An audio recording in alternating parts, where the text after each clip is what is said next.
talkSPORT. With your headlines, it's just gone 10 a.m. I'm Nick Ellaby. Good morning. We understand Man City have an agreement to sign Elliot Anderson. Forest say the package is worth a British record £130 million. City sources say the fee is 116 for the man who can line up anywhere in midfield. England's Jarell Quansah played with Anderson earlier in their careers. I remember hearing about him at Bristol Rovers, and I think he was playing on the wing. And yeah, knowing he can do that, and what he does in training sessions as well. Yeah, he's got a lot of attributes. Meanwhile, there's a warning for Newcastle as Arsenal pursue their captain Bruno Guimaraes.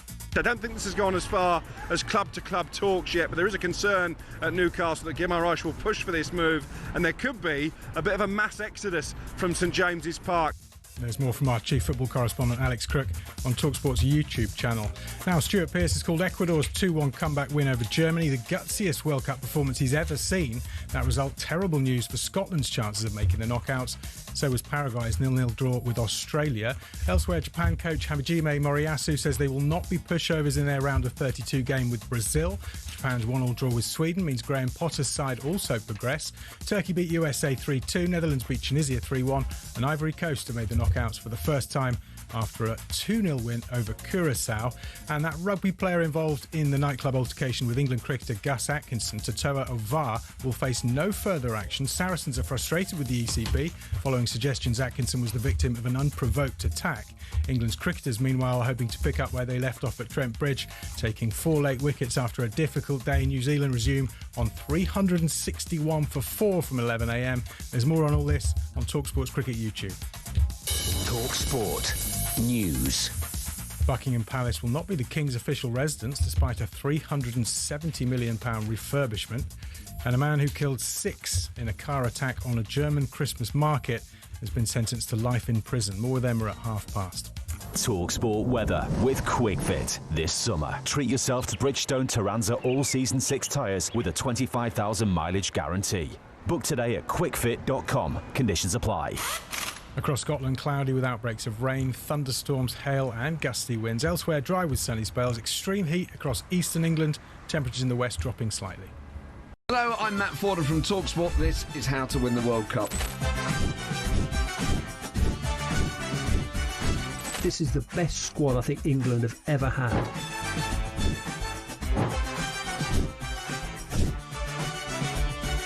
He used to love America, now he doesn't. It's very sad. It was so important to succeed because of all the pressure we received. Don't jump for this one, I'm going to knock his head off. Warning, this podcast does not guarantee England will actually win anything.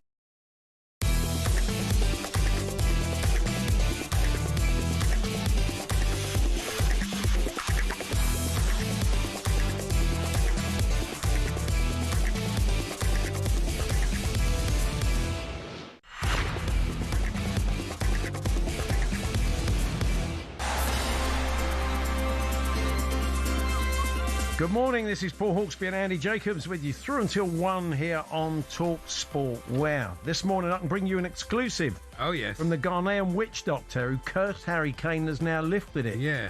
I've been in touch and I've got his incantation. I've got the words he uses when he lays a curse on. You ready for it? Go on then. It's ooh-ee, ooh-ah-ah, ting-tang, walla-walla bing-bang. Is it really? So do not use that lightly because you may be laying curses on people. I've got more of him in a minute. OK. Anyway, coming up over the next 3 hours, England goalkeeping legend Peter Shilton joins us for a chat. So we've had his shirt and now we've got the man. Yeah. Stan Collin will also dials in from his US road trip. We'll find out what tomorrow's game means for the people of Panama. And we'll get an insight into how Brazil coach Carlo Ancelotti is feeling so far from one of his advisors. That's right, fresh from the Brazil camp. We'll also preview a big England-USA matchup taking place tomorrow in Philadelphia. Drive to Survive star Gunter Steiner makes a welcome return, and our Creature of the Night reports on USA v Turkey. There's all this plus Steve Bruce on the power of a settled defence and the Wolves End Boys Club's latest record-breaking graduate. And we'll keep you in touch, I suppose we have to, with day 2 of the third test between England and New Zealand as the McCullum era comes sadly to a close. Well, look, they got a few wickets at the end of the day, so maybe it'll pick up a bit. 4 down now. Regular updates, of course. Marvellous.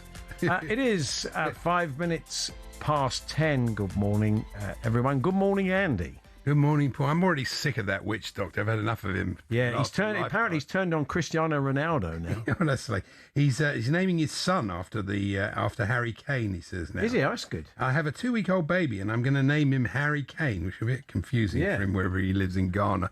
And it says here that bloke sent a text. He said, if that witch doctor who put a curse on Harry Kane to stop him scoring was any good, why didn't he make it so Ghana scored a few goals? He's got a point, hasn't he? He maybe only works in negative curses. A bit like myself. You want to see my brother Chris?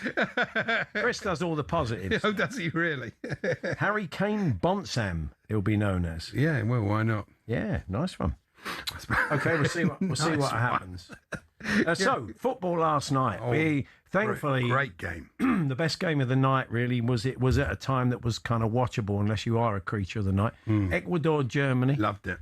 It was very exciting, wasn't it? Big win for Ecuador. Sheer delight at the end until I realised we might have to face them. Yeah, they're not a bad side, are they? Pretty good. They've got. It was interesting, wasn't it? I was hoping Caicedo might get a nice long holiday, but there we go. Alan Shearer mentioned it in commentary. There was maybe Neuer looking a bit creaky. There was that mix-up with Tar just before the goal, and he looked off it. I wonder, having taken him there, Nagelsmann strikes me as the sort of man who'll double down on that and probably won't be affected by it. It's a difficult one because in the Champions League, I remember writing some notes about how he's still so brilliant. Yeah.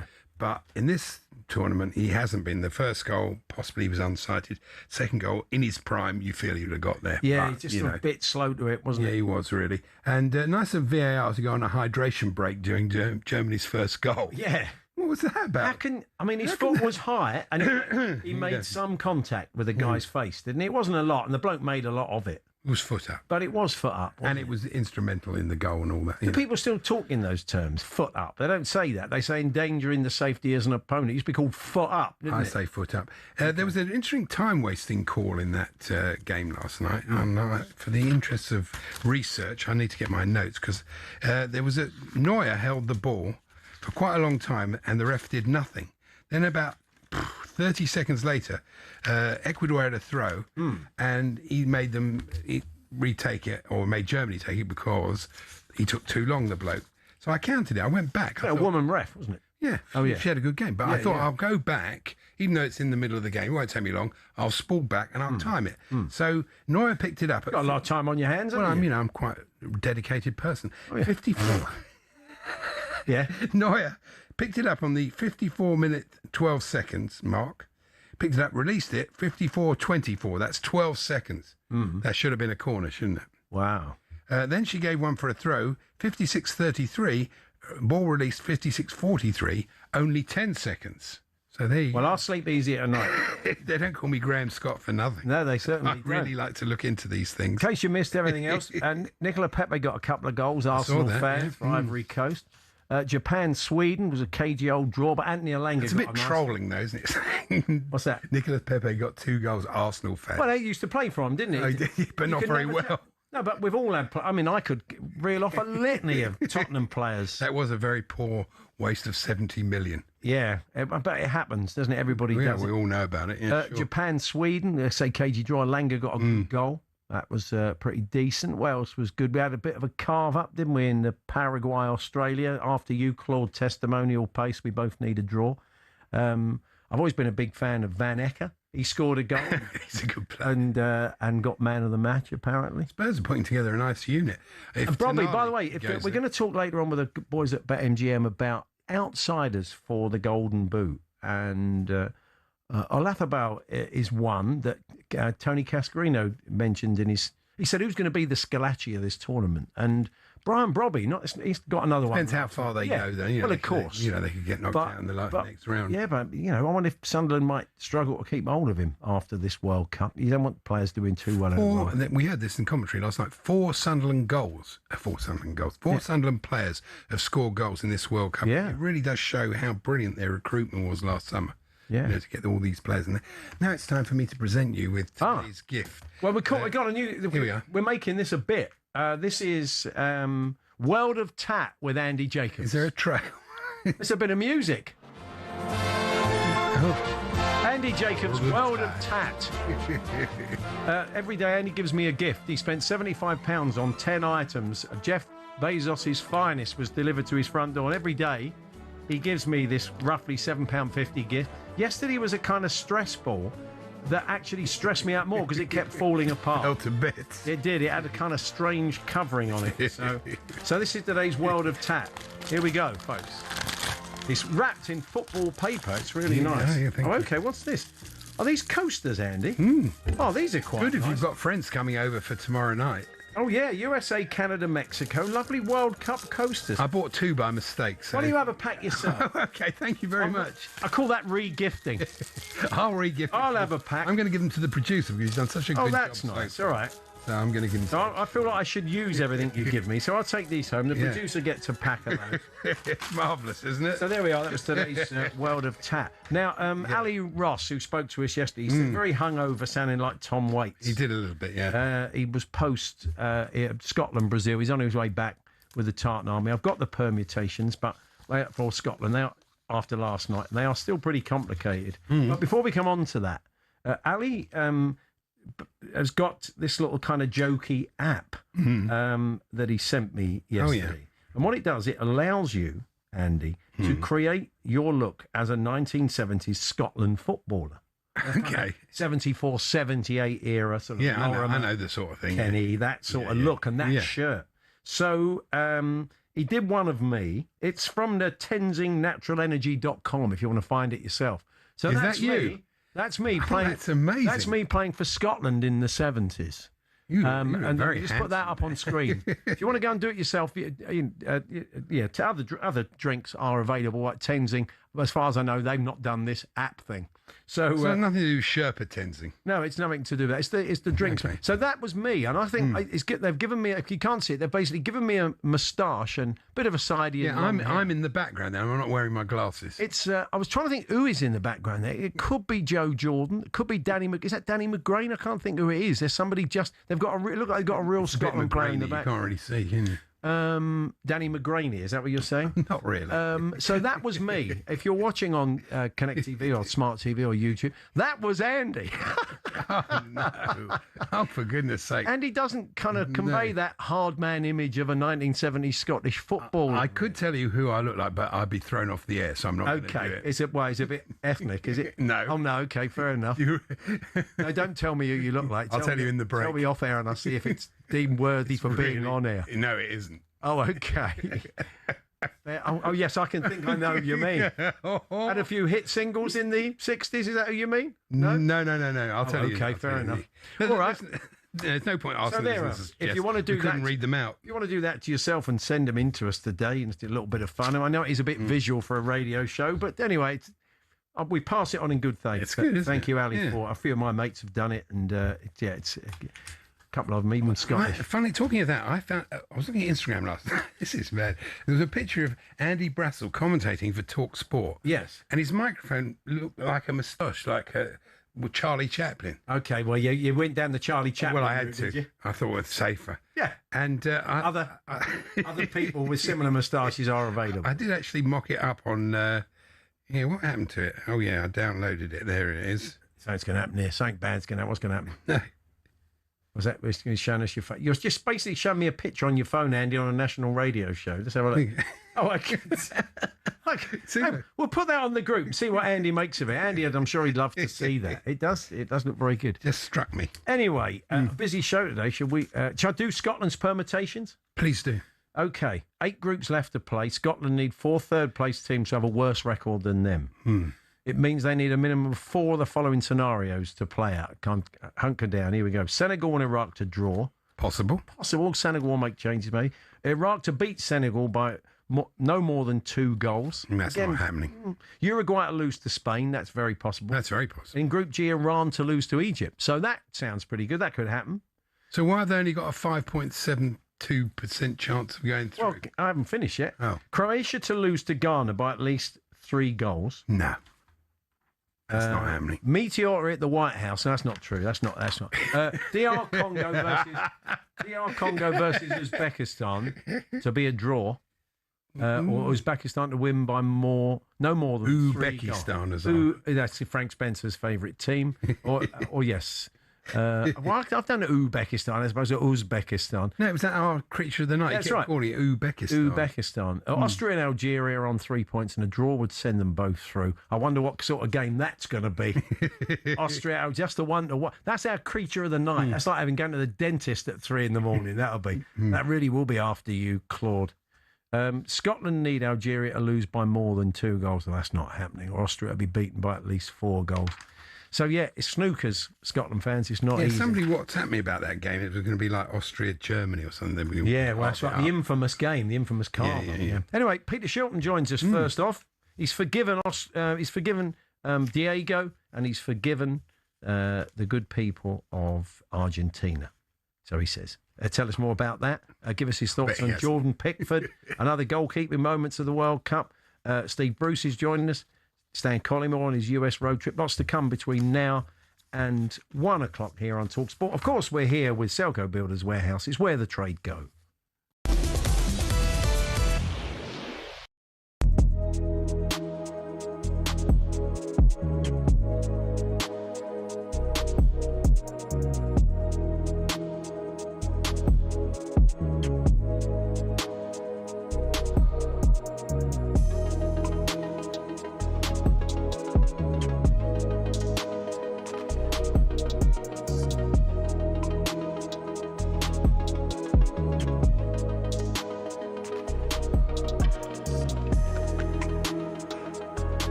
This is where everyone gets him wrong. The thing about Cristiano is it's incredible to me, and I feel it as a great honour that I have become a good friend of his. I love the guy. He's a great guy. We talk all the time.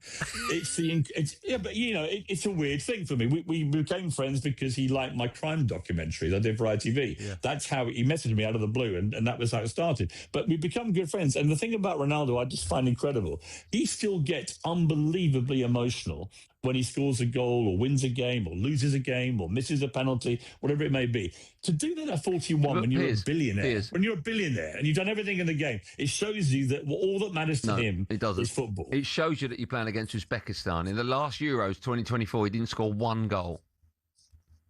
So I thought we lost you there. You went really quiet for a minute, Piers. What happened there? Well, I didn't get really quiet. I thought the line dropped. Harry Kane had a poor game last night. Why aren't you pelting him like you would Ronaldo? Well, no, we're just talking about Ronaldo. I'm not talking about Harry Kane. No, of course you're not. You're not talking about Harry Kane because you like Harry Kane. Why are you picking on Harry Kane? Why are you picking on Harry Kane? I thought you were English. Because I think he had a poor game last night, the whole team. But where's the great inquest into, has Harry Kane lost it? Is he a has-been? Is he what? No one's going to have that conversation because his goal records shows that he is a brilliant striker. Not the Euros. Ronaldo's goal record under Martinez that you've just said. None. That goal record under Martinez is unbelievable. Do you think should be lauding him as the best finisher in the world? Qualifies. Put him in a big tournament. After he scored that goal. He's in a big tournament. He just scored 2 goals. Piers, Uzbekistan. After he scored that first goal to the cameras, he says, "I'm back. Yeah. People haven't. Hello, I'm Matt Forden from talkSPORT. This is how to win the World Cup. This is the best squad I think England have ever had.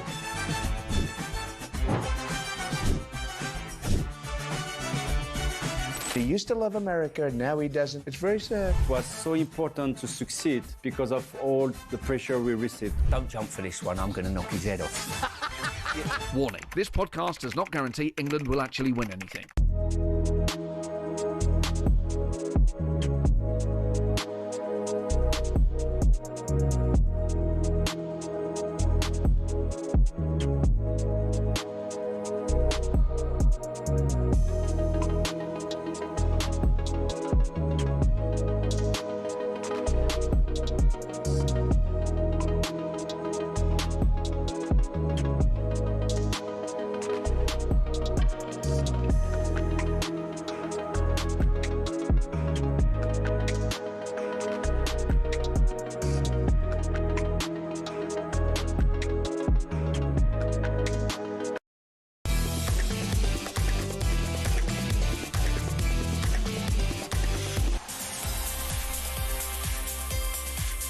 Yes, good morning. Paul Hawksbee, Annie Jacobs here on talkSPORT. Peter Shilton's shirt from the Hand of God game in '86.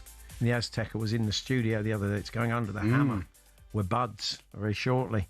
And I did say to the guys from Buds, Peter still hasn't forgiven them. Well, he has. The good people at Links have changed Peter's mind. He joins us now. Hi, Peter. Good morning, boys. Yeah, I thought you were never going to give that up, but you have. You've let it go finally. You feel better for it, Pete? Yes, definitely. It's 40 years, isn't it? Yeah. You know, it's a long old time. And Lynx came up with this really light-hearted, event. And I thought, yeah, why not? Because, it is a long time. I went over last year to do a documentary, and 3 of the Argentinian players were there, and they were brilliant towards me. And in the past, the Argentinian people have been. So I thought, yeah, let's put the beef to bed. Yeah, that's good. Yeah, because Argentinian people, and both of us have been there, there's one thing when they are to football, and there's one thing the way they are to English people, just as culturally and friendly. And I'm not surprised that they welcomed you.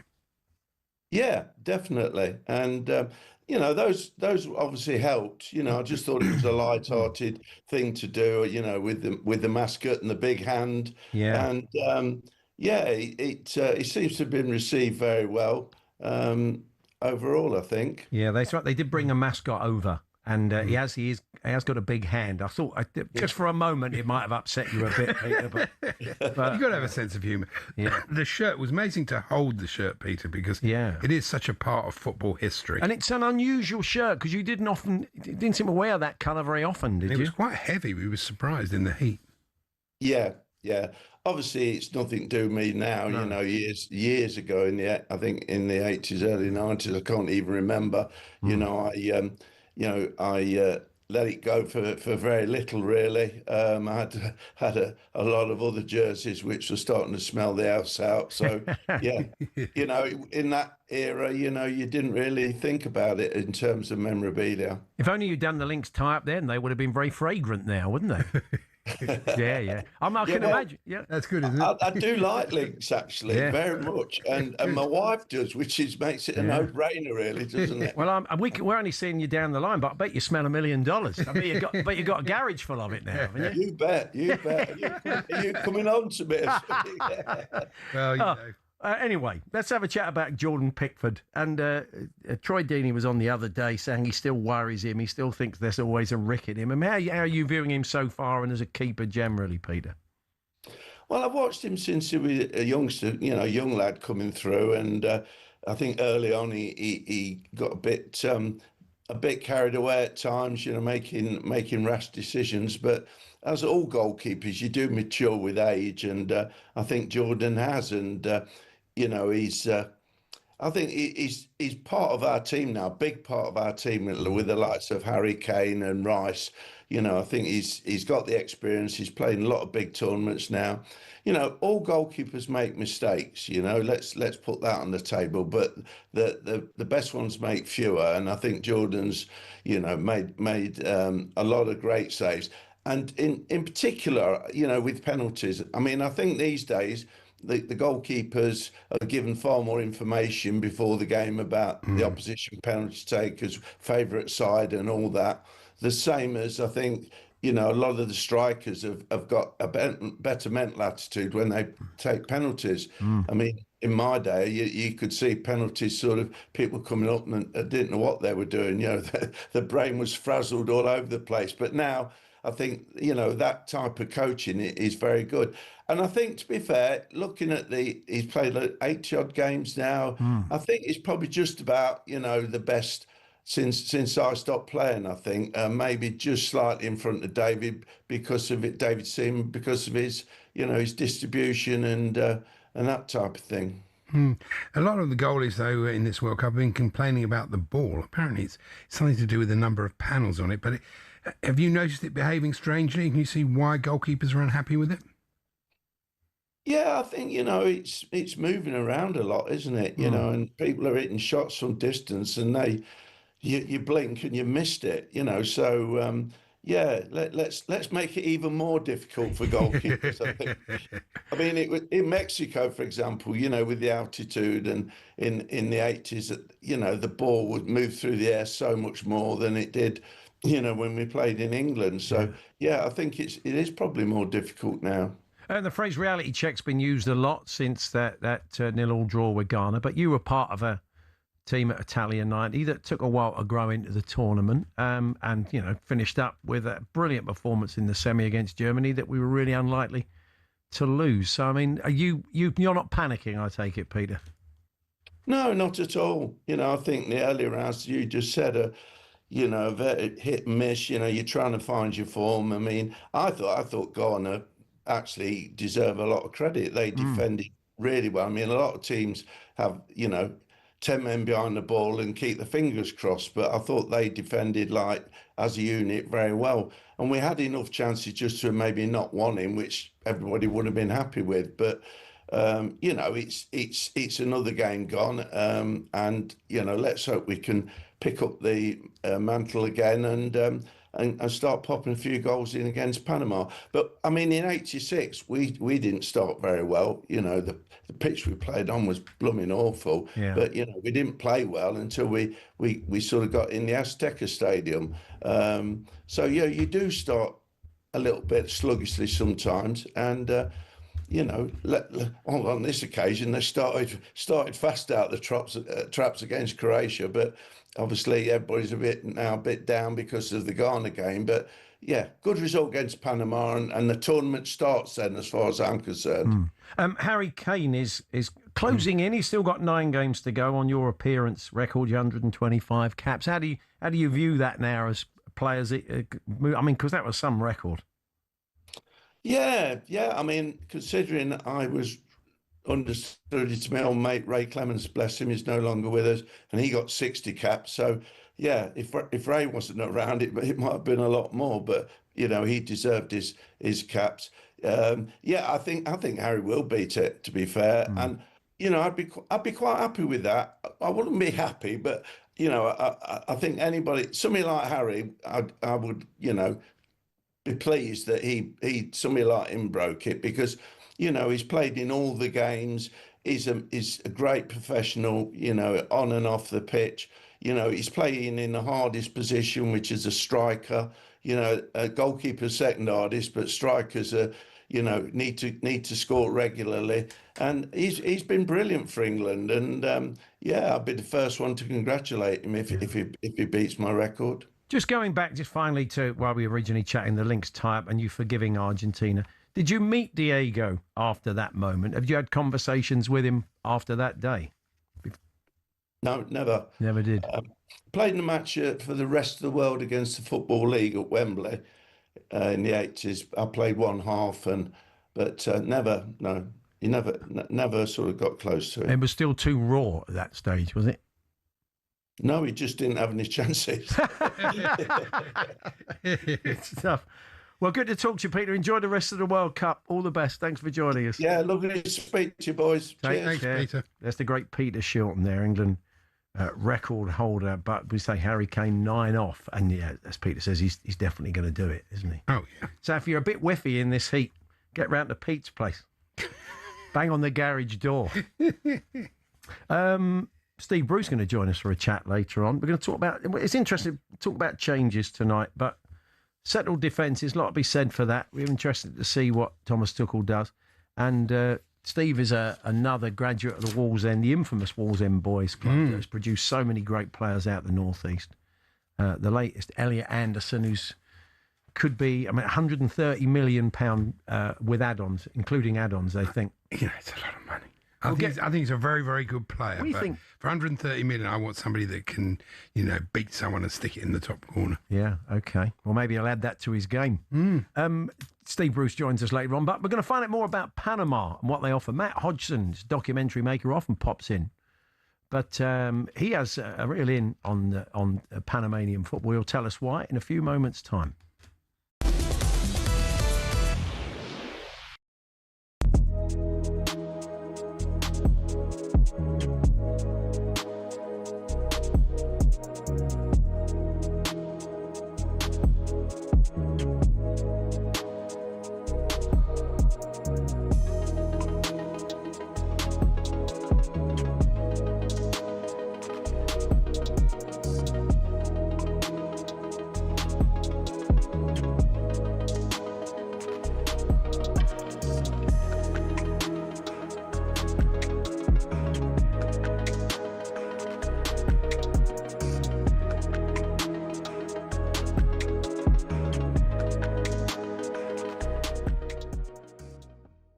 would have played with Rashford and against him, Jack, why isn't he starting? Why is he getting brought on 83rd minute? Because I like Gordon, but Rashford is in a different league for me. Yeah, I think with wingers, right? Wingers I always think is such a difficult position because one game you can be the best player and then another game it don't quite work out for you. You miss 1v1, you lose the ball a couple of times because they take so many risks. You want your wingers to take risks. And I feel like I agree with you, Gabby. I feel like Rashford has spent a year at Barcelona where, you know, they're wingers over the years and the way they coach them and the detail they give them, like they're top level. And I think he's had a top season. I think, he's probably one we might see in the next game. I think 83rd minute was probably too late for him. Like, again, someone who dribbles, he gets at players. Anthony Gordon can do that, but I feel like if you can see that it's not working, like change the wingers. That's one thing that you can do, and it's relatively risk-free in terms of like avoiding transition and stuff, and probably waited too long for that. Jack, what type of England fan are you? Having played, of course, at the highest level for England, when you watch us at major tournaments, are you like me and most fans where 1 minute you think we're going to win the World Cup and the next you think the manager should get the sack? No. You know what? I'll be honest.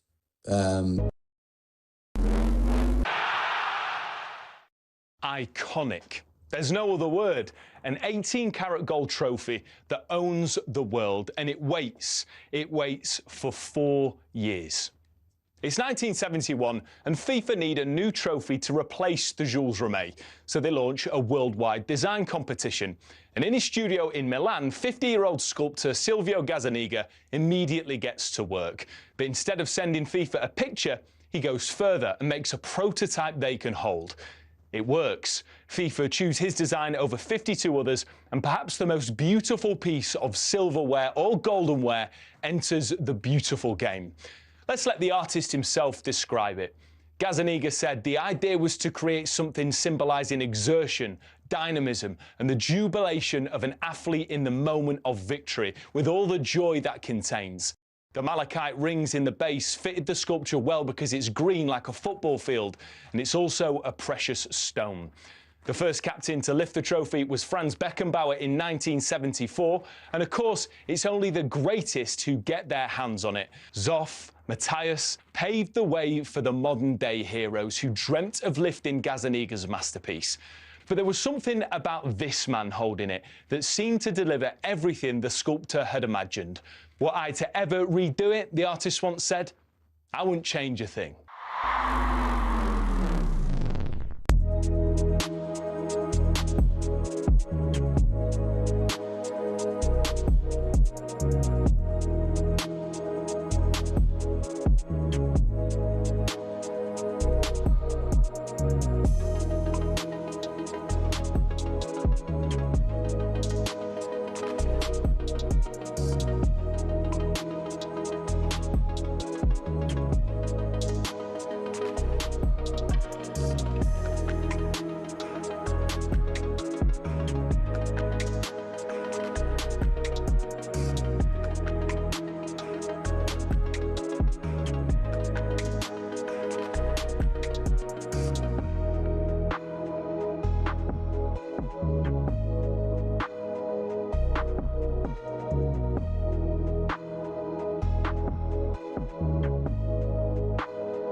Good morning, Hawksbee and Jacobs here on talkSPORT. We're going to be finding out more about Panama tomorrow, the culture, the threat to England in the game and what it means for the Panamanian people. Before that, though, White and Jordan will be up at 1 o'clock live from New York. Yesterday, they had John Terry, the former Chelsea and England captain, in the studio with Brad Friedel. And John was saying he felt he deserved an opportunity to be the interim manager at Chelsea.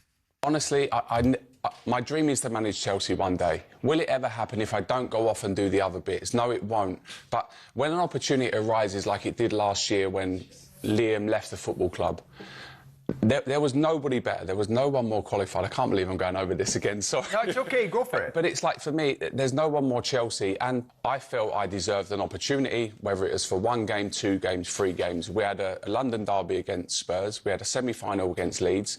I just thought I should have been in and around it, or be asked to be in and around it. That's okay for me to have that. And I had those conversations with ownership and sporting directors, and we had a very honest, open conversation, and they went down a different route, and that's their decision. It's a difficult thing, isn't it? Because I think often the people at clubs can feel threatened by that sort of personality suddenly coming into a club and having all the crowd behind them and all the fans Yeah, I mean, them. the fans wanted it. It was only a short-term thing. There were some important games. I mean, you were still pushing for Europe, and that's a lot of money to the club. So it would have been a risk. And the last day disasters really cost them. It's cost them their sort of. And if you think, I can't think of many examples of someone who's come in out of left field like that. Maybe Alan Shearer at Newcastle, where the cult of personality they felt was going to be enough, and it wasn't, because it didn't keep them up. It's always high risk, isn't it? Look, but he has had some managerial experience at Villa, and or assistant manager. It would have been good, but look, they decided they didn't want to do it. There must have been a reason they decided that. But anyway, more top guests joining up with Jim and Simon. No, not anymore. No, and 1 o'clock today, live from the World Trade Center in New York. Before that, though, of course, we're going to build up to England-Panama. Jim Proudfoot, your match commentator on talkSPORT, will join us later on. Stan Collymore will be in the stadium with his Canuck flag, and we'll be chatting to him. And Steve Bruce is going to give us his thoughts. But what of Panama? Our next guest often pops in to chat about another fine documentary they've made, taking you back to 4-year plan, backstage at QPR, which was brilliant. More recently, Mission to Burnley, they were in to chat about, ad hoc films. And a great documentary on Roberto Duran, I'm Duran, which probably gives you a clue to what we're going to chat about now, because Matt knows a fair bit about Panama through his family, and he joins us now. Good afternoon, Matt.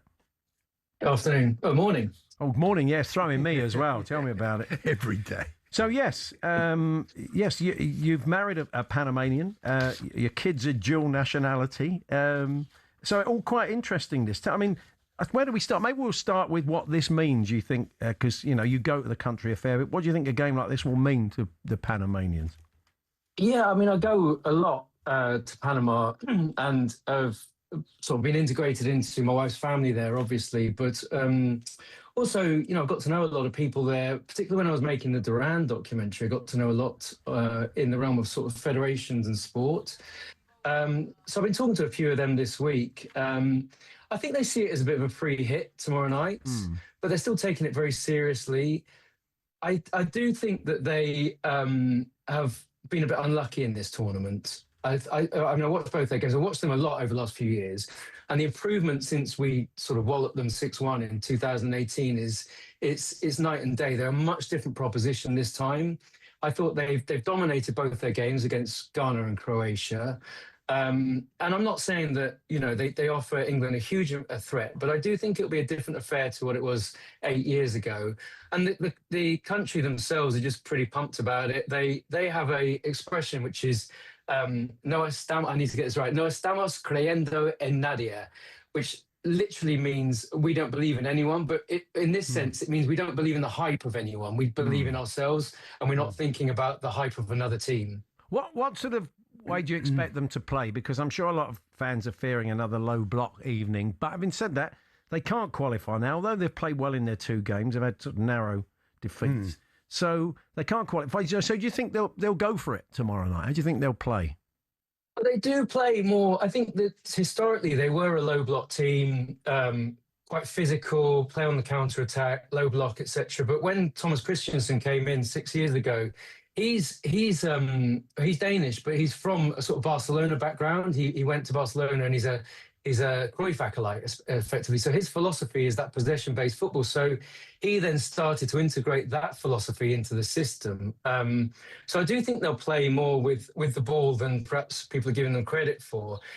I actually had a conversation with Christiansen about 2 years ago in Panama, and he said something really interesting about his appointment, where they understood he was going to have to change the whole philosophy and principle within the system. And one of the aspects of his appointments was that he went into clubs, like professional clubs in the league, and held sessions imparting his knowledge and philosophy so that it filtered into the league. So when the players graduated from the league teams into the national team, they were already kind of primed for his model of how he wanted to play. Can't imagine that happening in many other countries, but I thought that was really interesting. What's it like? I mean, look, this is away from the game, but what's it like as a country to visit? Would you recommend it to our listeners as a great place to visit? Yeah, I mean, when I first went there, it was a bit of a shock to the system because most of these countries are very different to, like I live in London, so it's very different infrastructure-wise and all of those things. But I absolutely love it now. I mean, I've really got under the skin of the country. I started to learn the language. The people there have been so welcoming to me and are just so full of life and just sort of get on with things, and they really support each other, and they support in sport. They get behind anything that is national, like Roberto Duran, obviously back in the day, and now their football team, which is the best it's ever been. They're very passionate. They're very loud. They're extremely loud people, as our neighbours can probably testify to because of my wife. But no, they're sort of full of life, really. And I think there's a place to visit. It's fascinating. You've got the old city, which was the sort of Spanish colonization. It's really beautiful there. You've got amazing beaches. It's tropical. I couldn't recommend it highly enough. Okay, nice one. Mostly famous for hats and the canal. Yes, that's hats and the canal, and it was good that we were able to look beyond that. Do you have when you go to Panama, do you wear your Panama hat, Matt? I don't, but it's funny you say that, because when I first started dating my wife, that was the level of my research was talk about hats, canal, and Noriega potentially. But we built from there on. That's good. That makes you a slightly eggy first date once you've done the canal and the hat chat. So well, the dictator chat was probably where it started to fall apart. Yeah, that's right. So, are the players to watch out for England fans tomorrow night in the Panama team? I think there's two. There's Murillo, who plays. He's like a right wing back. He offers them width. He gets up and down. He's quite a threat going forwards. I think he plays for Besiktas now, but he was at Marseille. And then there was a player in the game against Croatia called Martinez. His heat map was off the charts. He sort of got gassed out after 70 minutes. But I don't know where he plays, but he ended up a man of the match despite the victory, or player of the match. Sorry, he ended up a player of the match, and he's really industrious and a bit like a rash all over the opposition. Oh, that'll be interesting. So. Well, fantastic. I think we've covered the ground there. What are you boys working on at Ad Hoc? Have you got something new in the pipeline, or are you going to keep that quiet? I've got to keep it a bit quiet because some really exciting projects on at the moment. We still do a lot in football, obviously. There's a couple of boxing projects coming up as well, which are our two sort of main staples. But we also did the stuff with Archie Curzon, who I know you guys know. Yeah, so we're doing a bit of comedy stuff. So. Yeah, we keep it varied, which is how we like it. He's a funny man. You did Mission to Burnley, and that was a bit of a shock yesterday with Craig Bellamy not working out. I mean, he obviously knows all the hierarchy there, as you do. I was a bit surprised that broke down. It's strange, isn't it? Yeah, I mean, I think that he'd be a really good fit for Burnley, Craig. Got to know him during my time there. Really, really liked him, actually, and did a bit with Wales with him as well. Look, maybe it'll come back on the table. Who knows? Yeah, fingers crossed. Yeah. Matt, enjoy the game tomorrow. So are you going to be watching it with the missus? So split loyalties in the household. Yeah, exactly. I mean, I think a narrow win for England will do me fine with a nice performance. But yeah, we'll see. Well, appreciate you joining us. Thanks very much. Thanks a lot. Good to see you. Matt Hodgson there from Ad Hoc Films. Yeah, that was very interesting. Yeah, found out a little bit about the team. So look out for some of those players. Quite physical. So anyway, we'll be chatting to Steve Bruce in a moment's time. What changes would he be making tomorrow, if any? And the Wallsend Boys Club, he's a graduate. So is Elliot Anderson. And we'll be chatting about that and how it produces so many great footballers. What an academy that is. In a few moments' time, we're here with Selco Builders Warehouse. Check out this month's real deals at selcobw.com.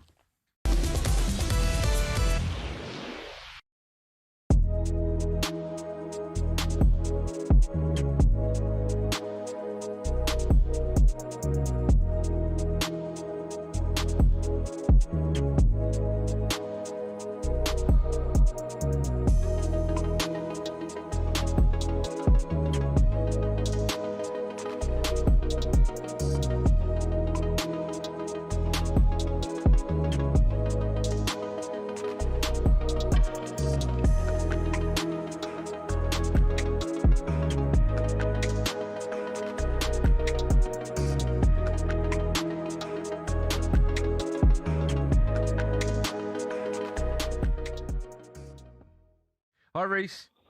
How you doing, Andrew? How you doing, Darren? You well? Yeah. Good, man, you? You sound tired. Oh, do you know what? I am very tired. I work in. I'm a director of fun in a place called the Polworth Tavern.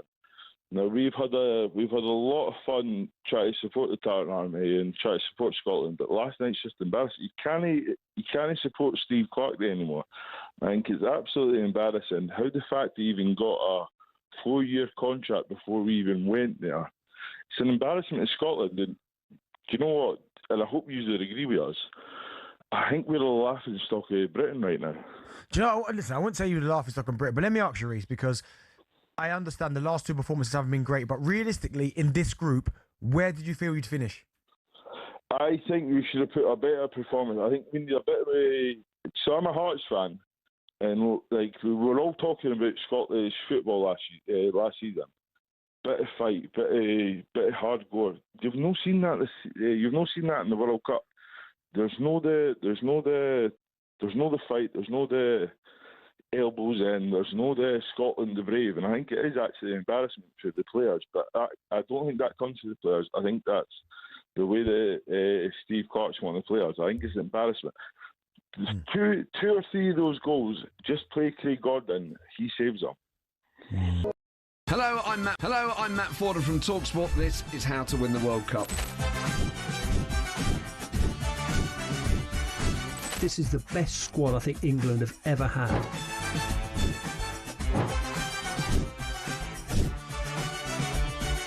He used to love America, now he doesn't. It's very sad. It was so important to succeed because of all the pressure we received. Don't jump for this one, I'm going to knock his head off.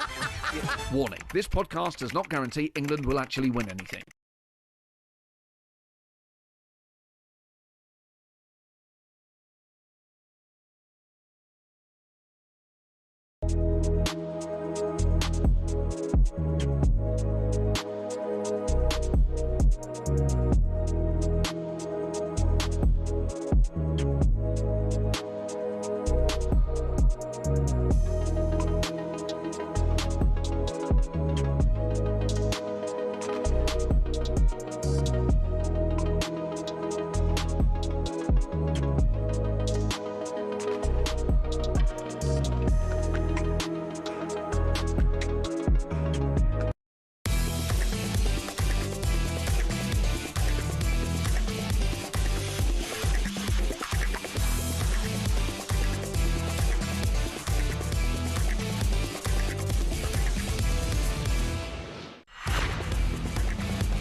It's a point for Ghana. They're celebrating like they've won as well. They might. They've held England in the World Cup.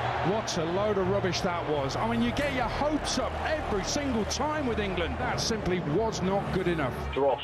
Absolute dross, mate. It was horrendous. To be honest, England got away with it because Pickford should have been sent off. England can and has to play better. Let's not get too downhearted. It's not a bad result. We're not going out. We're still going to get through. I'm not too concerned with it. I thought Ghana played well. They've done what they had to do. I think we'll comfortably beat Panama. Left-footed effort is deflected in. It's Harry Kane. He didn't know too much about it, but there is his Panama hat-trick. For us now, we move on and hopefully finish the group with a win on Saturday. John Terry in the midst of that, along with Peter Shilton, who joined us just now, giving a lot of credit to Panama. Maybe that to Ghana. To Ghana, yeah. Sorry, that defender's eye on it, or that goalkeeper or defender's eye saying, look, it's not easy to be that good defensively, so we should give him a bit of credit. No, you have to, but, you know, it's down to Tuchel to solve this problem. He hasn't solved this problem. Every time England have come up against this, they've struggled. Yeah. And unless he can solve this problem, it's going to be difficult to get to the point. We saw when they play better teams, it'll be easier. We saw Spain against lesser opposition banging on the same door constantly, and that they always find a solution. They couldn't find a solution. It's not easy, is it? Anyway, Steve Bruce joins us once again. Hello, Steve.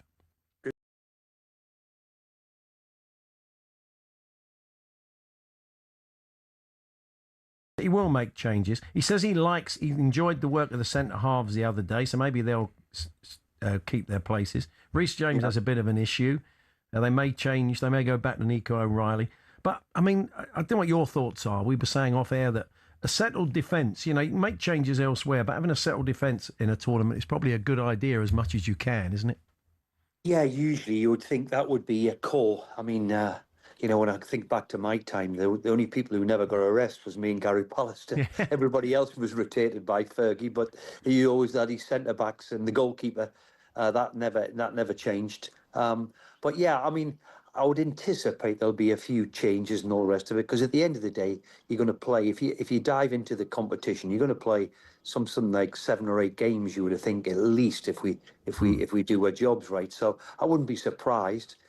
And you have to say what the other lads were just saying there before. Garner in particular defended absolutely fantastic. I mean, the two fullbacks what they were up against, I mean, they were absolutely terrific on the night. So you have to take your hat off to them. They had a game plan. They stifled Harry Kane when he dropped into that deep position. Partey looked after him. I thought they were terrific in what they did. And of course, it is difficult to break something down when you are that good defensively and they're quick and strong and powerful. It was a difficult game for England. Yeah. Is there anything he could have done differently? Hindsight's well, that's probably thing. You might need a little bit of the couple who we've left behind. You know, that where you're thinking, is this a game for Phil Foden and the kid from Chelsea? Could maybe do that little bit of trick or unlock something. We were a little bit. We were saying, weren't we? I mean, we've got wonderful wide players who've got natural pace, but when people are defending that deep, you can't get in behind them like we would try to be. I would have put a Tony on to disrupt it a bit. Yeah. Gone a bit more, route one, a bit more. Yeah, we were having a chat. It was interesting. Alan Pardew said in the aftermath of the game, we were chatting to him, Steve, and he said, may have even brought, Dan Burn on because they were dealing with our set pieces so well. If you brought Dan Burn and Ivan Toney. Yeah, I mean, just to create a bit of chaos, just to offer something. Well, different. It was only the last 10 minutes really that we had any sort of sight on goal. And you're right, set pieces, and I think the delivery from Declan Rice was there, but we had no particularly big headers of the ball. So yeah, here's a point for that. Could we have maybe shoved Dan Burn on Ivan Toney to give us a little bit something else? But look, it's still very, very early. It's I think we'll comfortably deal with Panama, and now for me it's when the next round comes along. We haven't seen a group of 32 before in any World Cup. We're about to. For me, the proper thing starts when the group stages are over. Knockout football. Here we go. Bring it on. Let's enjoy it. Yeah, because let's face it, if you're a team ranked below England in the knockout, you're going to try and do what Ghana did, and you're going to try and play for penalties. So England have to find a way, don't they? You mentioned Declan Rice there, and even our Arsenal supporting producer said he does look tired. He's had an incredible season for Arsenal, but he's played a lot of football. He's had a few niggles, and just looks a bit knackered. So you wonder if it's time for Manu to come in and give him a bit of a break. Well, I wouldn't be surprised if maybe give Declan, look, when you're picking your real strongest team, then Declan has to be in it. I mean, he's been magnificent all season. And what I believe is he's carrying a niggle, which he has done for the back end of the season. Now, that's never easy. Yes, you can play with it and all the rest of it, and he will. It's a World Cup, so you will put it in the back of your mind. But if there's something niggling at you, there's nothing worse. You would like to be in a tournament where you're really, really raring to go and fresh and fit as a fiddle. Unfortunately, I think Declan's got some sort of issue going on. I'm not so sure if it's a groin or whatever, it's a bit of a hamstring or whatever it is, but that's the vibe I'm getting. Well, he's missed training today, so has Reece James, which would suggest they're not going to be involved, Steve. So we'll see. Yeah. I want to talk to you about Elliot Anderson. Wow, what a success story that's been. Huh? Yeah, mate. He's like you, a fellow graduate of Wallsend Boys Club. Yeah. We were thinking you were still there at Newcastle when he was a young lad. Did your paths cross? I gave him his debut. Oh, wow. I gave him his debut as a kid. Yeah. I think we had Arsenal twice in a week, and he came into the team and was a bit of a breath of fresh air. I have to tell you, he was always a young, exciting talent. You had to be a little bit careful with him because it took him a long time to really develop. But his natural ability was there when I was there as a 17 or 18-year-old when I gave him his debut. He's from that famous Wallsend Boys Club, which is quite remarkable. I have to say, to Steve Dale, who runs it now to this day. You know, I mean, I think it's produced something like 100 plus footballers over the years, That's which amazing, is quite isn't it? remarkable for a little tiny little boys club. Which and to be fair, I think it's the same rule now. You have to be in a 5-mile radius of the boys club to play for Wallsend. You know, so. Yeah, even back in my day, I mean, we had Peter Beardsley in the team and Rob Hindmarsh, who unfortunately he's not with us anymore, but Rob was captain of Sunderland when he was 19. Yeah. You know, so you can imagine. I mean, and back in the day, there was only me and Peter. All the other lads were signed up for the various clubs, and there was only me and Peter Beardsley left, and we were we were the dregs, me and Peter. So, you know, that's why. No disrespect to Gillingham, they give me a chance in the end, Gillingham. That's why I ended up at Gillingham, and Peter started off at Carlisle. But it's been one success story after the other. Now Elliot. I mean, what is it, 100 odd million, what I'm hearing, isn't it? Well, I think the package could be worth, including add-ons, 130 million, Steve. Wow, Yeah. wow. Quite incredible. I mean, and Newcastle, and this is how hard it is for Newcastle. There's no way, Eddie Howe or any of them would want to sell your young player.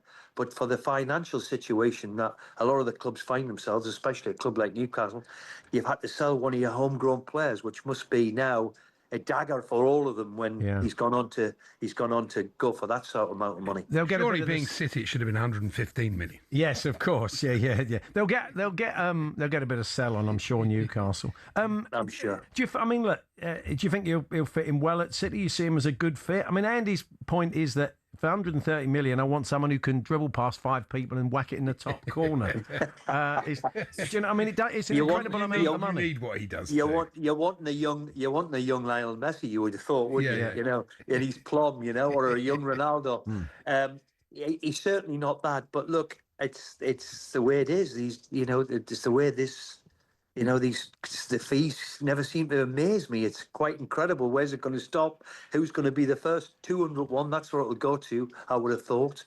I mean, you know, I read the other day, is it the kid at Bayern Munich? He said to Bayern Munich, that could be north of 150. So it's just not going to stop with these big, huge football clubs. No, it's also going to affect the midfield market because Real Madrid want Enzo Fernandez, but they're not going to get him for 80 million if Elliot Anderson's 120.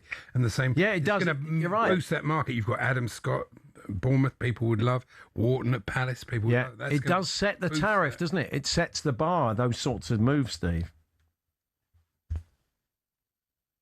Has he frozen? I've just lost you there, lads. No. Unfortunately, I've lost you. I can't hear you. Oh, okay. Well, look, we're nearly out of time. If you can still hear us, Steve, we will catch up with you soon. Enjoy the game tomorrow night. There we are. There's Steve Bruce. We lost the line there. And Wallsend Boys Club, in case you don't know, let me just give you a few of the graduates. Peter Beardsley and Steve Bruce, as we were just hearing there. Alan Shearer, he did all right. Not a bad player. Robbie Elliott came through it. Lee Clark came through it. Michael Carrick came through it as well. Graham Fenton, for Villa fans remember. Fraser Forster came through it. Who else? You mentioned Rob Hindmarsh there. Brian Laws, Forest fans will remember. Who else came through it? There's so many people. Over 100, Steve. Alan Thompson. Oh, yeah, he was a good player at Bolton. Tommy Widrington, and the spectacularly named, we remember him, Mick Wardrobe.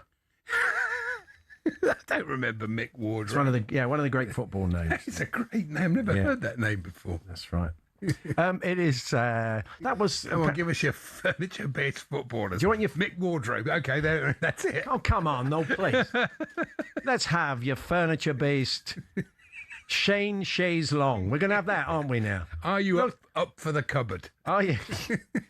Look what you've done now. Charlie does this, and he puts it out, and I say, we don't want to, and then they come in. Go on, then, do your worst. It's Friday, you can bring in games. Talksport.com, text 1889, tweet TSH and J, 03717 to get in touch this afternoon, whatever you fancy. Natalie Sawyer, joined by Mark McGinn, Joe Shannon from Boston for the latest World Cup Daily. After a Miami detour featuring iguanas, Miami Beach, and a life-changing Chick-fil-A experience. Okay, blimey. The team reacts to Ecuador's shock win over Germany, and lots of other stuff as well. Plus, France face Norway live on talkSPORT. Mbappe versus Haaland. Is that the new Messi versus Ronaldo? We'll find out tonight, I guess, good point. If they both play. That's the World Cup Daily, available on all podcast platforms now. Lots to come. SV Collymore joining us on his American road trip. The cricket gets underway shortly. Mark Butcher will give us his take on what we witnessed yesterday in the first 15 minutes of play. And Gunter Steiner's up later on. We'll see if he's been enjoying a bit of World Cup amongst all the MotoGP and F1.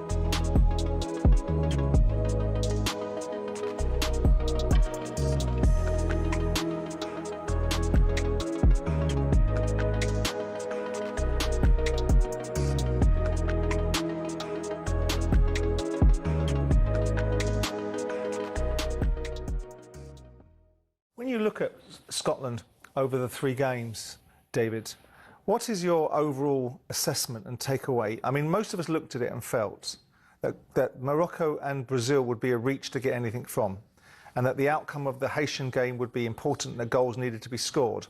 Criticism is being made of Steve Clarke. I'm not asking you to jump on the bandwagon, but the manner in which Scotland have played, the lack of bravery, the fact that they've been very negative in lots of people's minds, and Steve is a defensive coach. When you hear all those things, what's your assessment of these 3 games and the opportunities that Scotland have either taken or missed? Yeah. Well, we spoke the other day. I think the biggest word what you're missing here, Simon, is quality. I don't think Scotland have the quality at the moment available to them to compete. I'm not saying that on the odd day that you wouldn't beat one of these teams and get good results, which we did against Denmark, for example, when we get through those games. But I just feel that generally Scotland have been short at that level. We talked about it a few days ago when we were talking about the Haiti game and only winning 1-0. We all felt it was a really good result. Not a really good result, but a good result because we had got 3 points. But you were right in what you were saying. We probably needed to score 3 or 4 goals. But I don't think MD, who's played Haiti yet, or certainly Morocco, have found it that easy.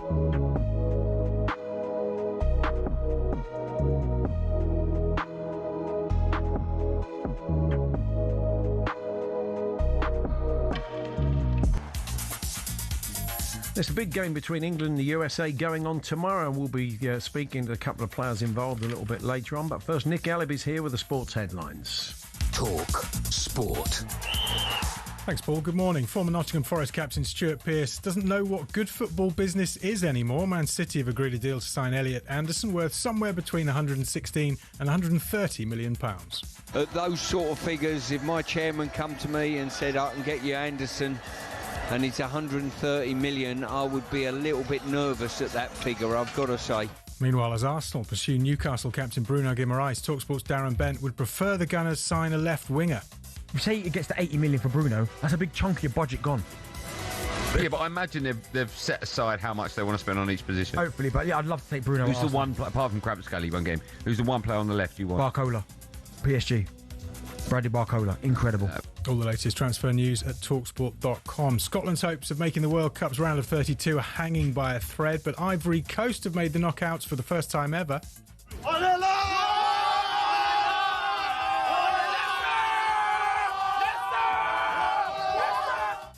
We're coming to win this World Cup, y'all gonna see. The fact is that we're going to the final. That's it. We're taking the World Cup. This World Cup is us. Let's go, Ivory Coast! And we're underway on day 2 of the third test at Trent Bridge. England are back out in the heat as New Zealand build a massive total. talkSPORT's Sam Ellard's watching. New Zealand resuming 361 for 4. England did fight back with late wickets yesterday after Latham and Conway's record opening stand of 317. So from 317 without loss to 361 for 4. Something to England to cling on to this morning. And also the new ball. The second new ball is still relatively new, just 5 overs old. Jofra Archer finishing off the over that he started late last night when he picked up a wicket off the very last ball. So Rourke, and Watchford and Darryl Mitchell the crease. New Zealand 363 for 4. Cheers, Sam. Overseas listeners can get ball-by-ball commentary on the talkSPORT YouTube. talkSPORT News. A doctor's been sentenced to life in prison for killing 6 people with his car at a Christmas market in Germany. And the King and Queen won't be moving back into Buckingham Palace after a multi-million-pound renovation. More with Emma at past. talkSPORT weather with QuickFit. Heatwave outside, oven inside. Stay cool this summer with a free aircon check. Book online or visit your local QuickFit today. Across Scotland, cloudy with outbreaks of rain, thunderstorms, hail and gusty winds. Elsewhere, dry with sunny spells. Extreme heat across eastern England. Temperatures in the west dropping slightly.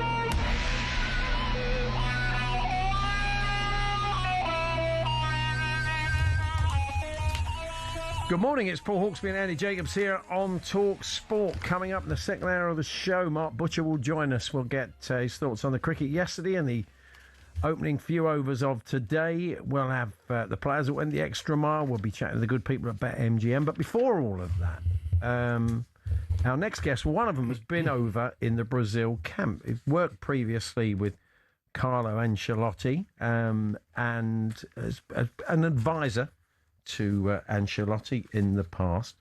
And he's a regular guest, pops in to see us in the studio, Eamon Devlin. He's in once again with Ashley Gumbrell there from Minute 9. And I think it's probably worth, again, kind of explaining the sort of work you do in a nutshell when you work in football.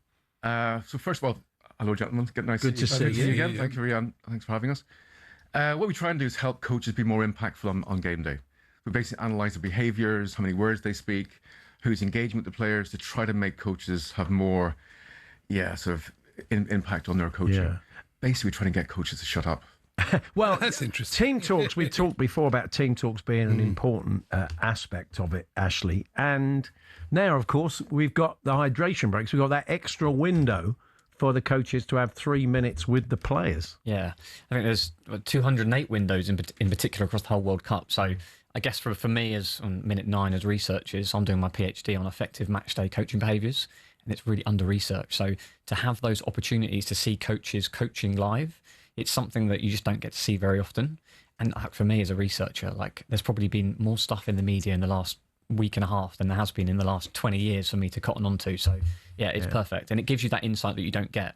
Eamon, look, the fans don't like them, sorry, but the fans don't like them. Clearly, they're booing them all the time. And we do worry about the doomsday scenario even becoming a more regular occurrence. But what do the coaches think? What's Ancelotti's feeling? I take it, are they like the fact they've got extra time to make changes? Well, if you look at some of the coaches are kind of divided into two camps.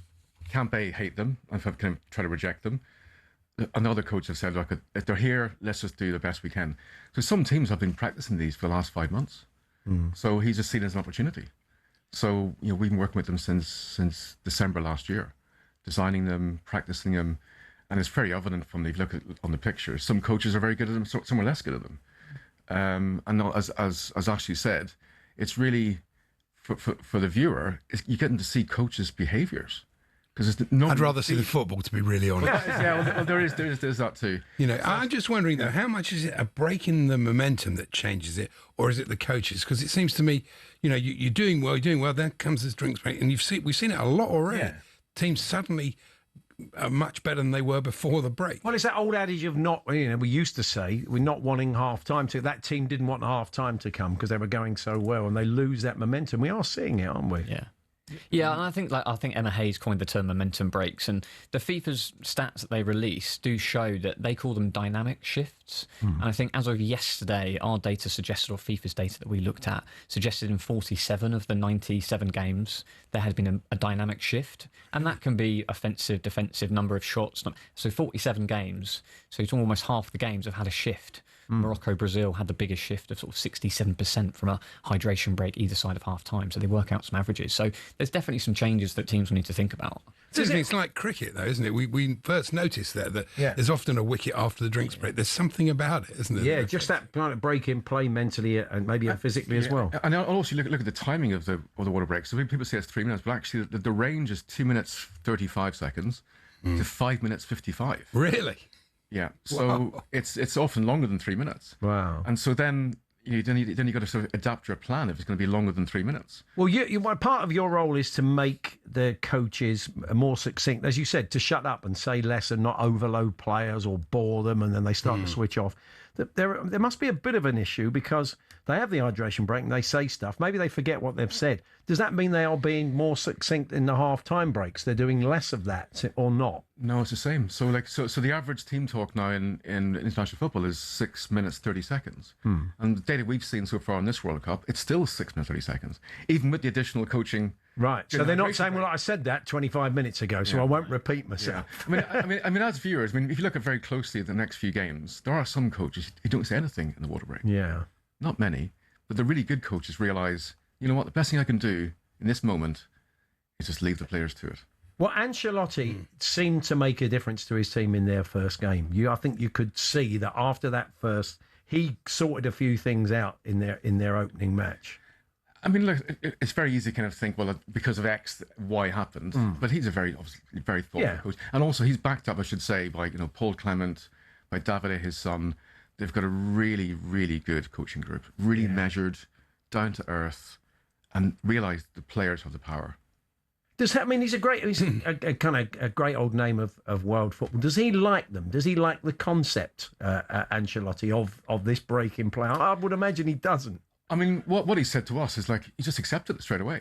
This is the rule. How do we use it to our advantage? I'm not going to beat FIFA on this sort of change of the dynamics. So full acceptance. How do we deal with it? He's very pragmatic. Yeah, that is his method in life, really, to be like that. Whatever comes his way, he'll deal with it. To be very adaptable. Did you watch Dear England, the sort of... I was wondering how true those half-times and team talks rang. I didn't see I saw the play, actually. I saw the play. Yeah. To be honest, I can't remember the team talks, actually. So apologies. I think there's been some positive comments about the team talks. It was interesting. There were quite a few sound bites. Maybe this links in with Southgate, but Declan Rice, Harry Kane, Jude Bellingham, there were sound bites that came out of their post-match interviews to suggest that Tuchel had a very good... I mean, Rice mentioned him being a top manager. I haven't looked back to see whether he ever said that about Southgate, but there's certainly some bits coming out that Tuchel's had a big impact at half time. Oh, that's interesting. Do you feel he's working differently from an international point of view than he does at club level? You've advised him on both. This is his first international job. Is it different in his eyes? Yeah, funny enough, actually, it's because I was pulled up on this. So we're talking about water breaks. I was talking about the '94 World Cup because that's Ireland played. And Jack Charlton. Big Jack went mad, didn't he? Yeah, he got fined $15,000. We said, and then straight away, then Ancelotti goes, I was there too against Italy. He was assistant manager of Italy that day. So I was put. So it's the second, but yeah, first time in a big job. The intensity is something I've never seen before. I mean, they put you in. I was there for 2 days in their camp, and on the Friday, it was in New York. I thought, I just need a break from football. I just need to get away from. I went on a bus top tour. This is a true story. I went on a bus top tour. Went upstairs, fell asleep. Got off, got my bag. Oh no! I was just going to the airport 4 hours later. Oh, that was the day the Knicks had their parade in New York. Oh, brilliant! I had to run around Manhattan trying to find my bag. So I thought I was drained. I was only there for 2 days. And they're there for 163 meals together if you get to the final. So the intensity levels, he also said that between the announcement of the 55 list, and you have to give a long list to FIFA for your squad, and then you have the 26 list. Between those 2 dates, he could not live in Brazil. The scrutiny was so high. Yeah. Well, it's huge. I mean Tim Vickery we chatted to said it's a massive TV event. We see the effect it has on the players and their families. It's like the NBA draft. It's like the NFL draft, isn't it? They cut to the players' houses and stuff. But to his credit, we ended up, most of the one of the afternoon we just went up watching England versus Croatia. We were sitting there literally drinking, smoking cigarettes and drinking. What did he make of England? Can you tell us? What did Ancelotti make of the performance? He was super impressed. Okay. Super impressed by the structure of the team. Bellingham, he was very impressed. Oh. Very impressed. Okay. And it was fascinating, won't lie, listening to, Paul Clement and of course, it's just great. Live, it's great. No, it's we when sat you with Glenn Hoddle one time watching a game, and it was fascinating. It's like a masterclass. And the things they say, because I'm not a football person, I didn't even see that and what you're. But no, they're the privileges, aren't but they? really relaxed. I mean, it's like it's a remarkable ability to have all these almost bombs going off around you, just putting his feet up and going. I reckon Neymar was a bit of a political get the crowd off his back pick, really. Because how effective he's going to be, well, we'll see. Maybe possibly, he will be. Possibly. I guess we'll see. But really very open-minded coach, actually. So you've been kind of crunching the numbers then. That's been your role at the moment. Yeah. Any other trends you've noticed? Any other things going on in your areas of expertise? I think my area is looking at defining effectiveness. And Minute 9 and Eamon and the team, like we've been trying to define what effective looks like. And that's really what I'm trying to do with my research, is trying to define that, because it's so challenging. You don't get to see teams. So just poring over footage of hydration breaks, it sounds like something that people don't want to do. But it actually is something that I've done, Eamon's done, and we're starting to look at those. So as much as we might not like them, they give us a fantastic window. So defining effectiveness in terms of the number of messages, the clarity, how many players are in the way. I think we looked at, there were third choice substitutes stood in a huddle, just like blocking the view of somebody They turn else. off the telly when the break's over. We're not interested in that. We're there for the good bits. I mean, something to look out for. I mean, the next time you're watching a game is, the end of half time and before the second half starts. Just what, because normally the camera should go to the tunnel and you see the players. Just have a good look at the players as they come out of the dressing room. Yeah. And your next question will be, do you think those players are ready to run at full sprint in 60 seconds? Yeah. Because most teams, the slowest sprint times is minute 46 to 55. Okay. Wow. I've also the body language, how whether they kind of look energised, maybe from what they've just said or heard or what's been said to them, whether they come out. I suppose you can learn a lot from. I will do that next time. I mean, I'll look at the players as they come out the tunnel. Just have a look. I mean, we've been trying. We failed with nearly all of our teams, saying maybe spend some time getting a physical warm up again. Yeah. Because the body cools down pretty quickly, actually. That's if true. you're inside, and so your power will go, your speed will go. There's also, all thing we've noticed in our research, gentlemen, is the, I think in Premiership now football, you're looking at 650 messages managers give during a game. Wow. But in the World Cup, it's about half that. So for some reason, managers, head coaches in the World Cup find a way of just saying and doing less on the touchline. Yeah. Maybe they've got a higher quality of player than a club team that's going to have some internationals. Do you think, though, that all this very quickly, all this science destroys the romanticism of football? Yeah, quite possibly. I mean, we see a few things, like you saw the Japanese coach. Have we got some stats on? Holding some huge signs. I mean, there's lots of data, but the Japanese coaches were holding big whiteboards up with numbers on. Not seen that before. So that's something that's a little bit different. So, yeah, there probably is a bit of change that we're not used to. But we've seen some interesting things, though. So you've got both sides of the coin, I guess. I mean, you're spot on. I think one thing we always say to coaches, like, how often do you hug your player? Maybe that could be more powerful than the tactics board and more stats. Interesting. Well, good to see you both. Thanks for coming in. And hopefully we can catch up with you later in the tournament as we get the sort of... As England progress. Games. Yeah, I always hope so, yeah. It could be England and Brazil. Well, fingers crossed. So from Minute 9, it was Eamon Devlin and Ashley Gumbrell. Thank you, guys. Good to see you. Thanks, guys. We're going to check in on the cricket. We're going to hear from Mark Butcher from Sky Sports, former England batsman. They've moved on to 3-7-2 for 4. They got underway around just under 20 minutes ago. So we'll check in with the guys. We're here with Selco Builders Warehouse. It's where the trade go.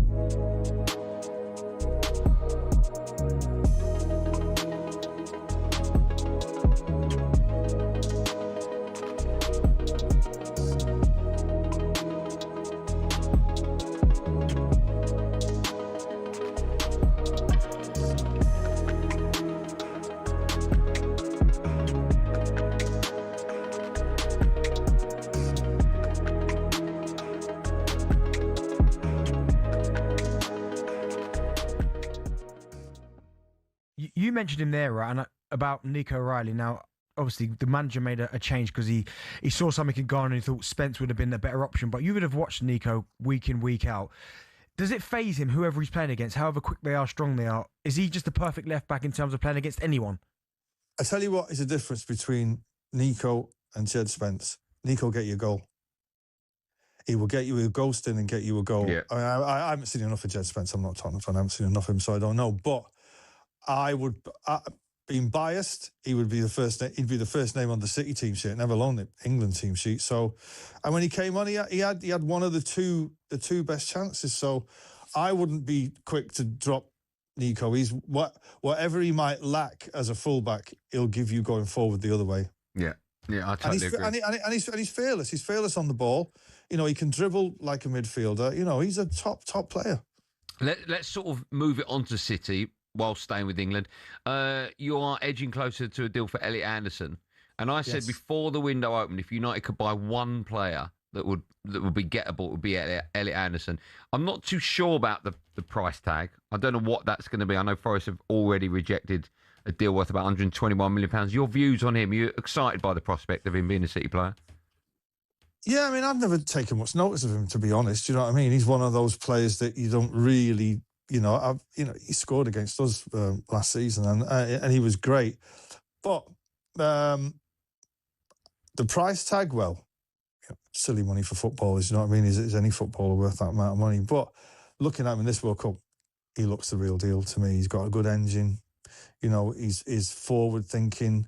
He knows the league. He gets stuck in. You know, he's perfect for that. I mean, we need a midfield. He's a perfect replacement for Bernardo. Do you know what I mean? Who also had a great engine. Get ready to get that winning feeling with talkSPORT Win. This summer, talkSPORT is bringing you live and official coverage of every game of the FIFA World Cup 2026. And to celebrate, we're giving away £26,000 guaranteed. Go to win.talksport.com to enter now, and you could win 26 grand in your hand, tax-free. Enter now, and you could be the next to get that winning feeling, courtesy of talkSPORT Win. Find out how to enter now at win.talksport.com.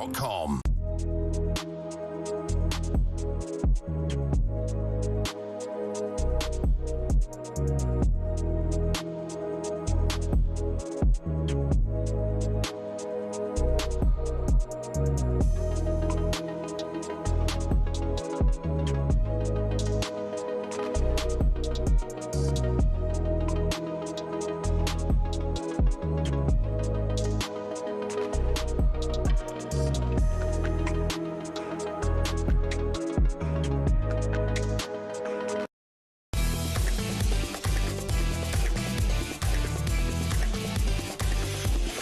26 grand in your hand, courtesy of talkSPORT Win. It certainly is relevant, Andy. Sorry, the red light's back on, so we better crack on, eh? Absolutely. England are playing New Zealand. That's not currently. relevant. Oh, that kind of is relevant. I mean, it's ongoing. Not to me. Shall we check in go on. with Sam Ellard? If we have to. At Trent Bridge. Hi, Sam. Afternoon, guys. Morning, guys. Even, how are you?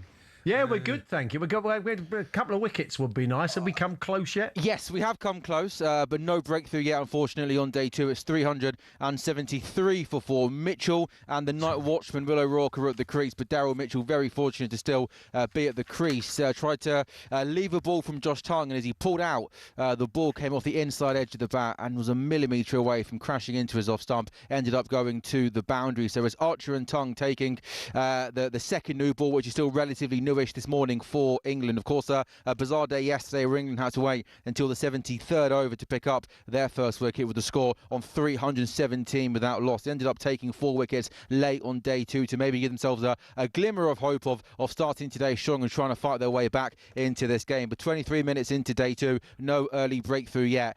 Mitchell's got 9, O'Rourke's got 6. New Zealand are 377 for 4. Thank you, Sam. Over on the talkSPORT YouTube cricket channel, if you're overseas, you can enjoy ball-by-ball commentary from John Norman and our fine commentary team. I'm glad the World Cup's on, because if I'd had only that to think about yesterday, I'd have been going absolutely mad. You saw some things there that were so poor. Well, look, let's discuss that now then with Sky Sports and former England batsman Mark Butcher. Hi, Butch.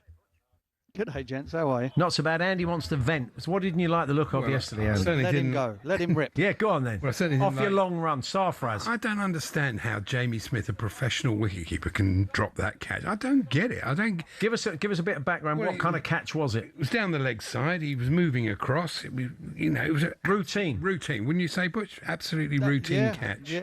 we were all trying to figure out ourselves. We've got 2 wicket keepers on the commentary team here in Dinesh Karthik and Kumar Sangakkara, and none of us could figure out how he managed to drop. The only thing that I could think of, and unfortunately we didn't have a side-on camera shot of the moment of impact where the ball went into his hands, was that the ball might have just done a slight updraft at the end, because he had it covered all the way, was watching it, and then suddenly barely laid a hand on it, hit him in the middle of the chest.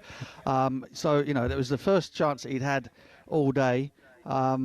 Very, very long, hot day in the field for everybody and the spectators, who were all various shades of lobster.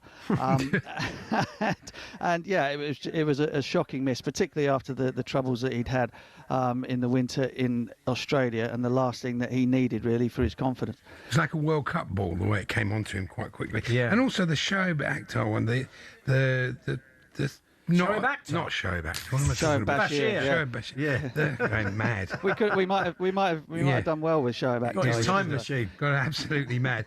The LBW that he didn't, but I don't understand that either. Why didn't they review that? It looked plumb.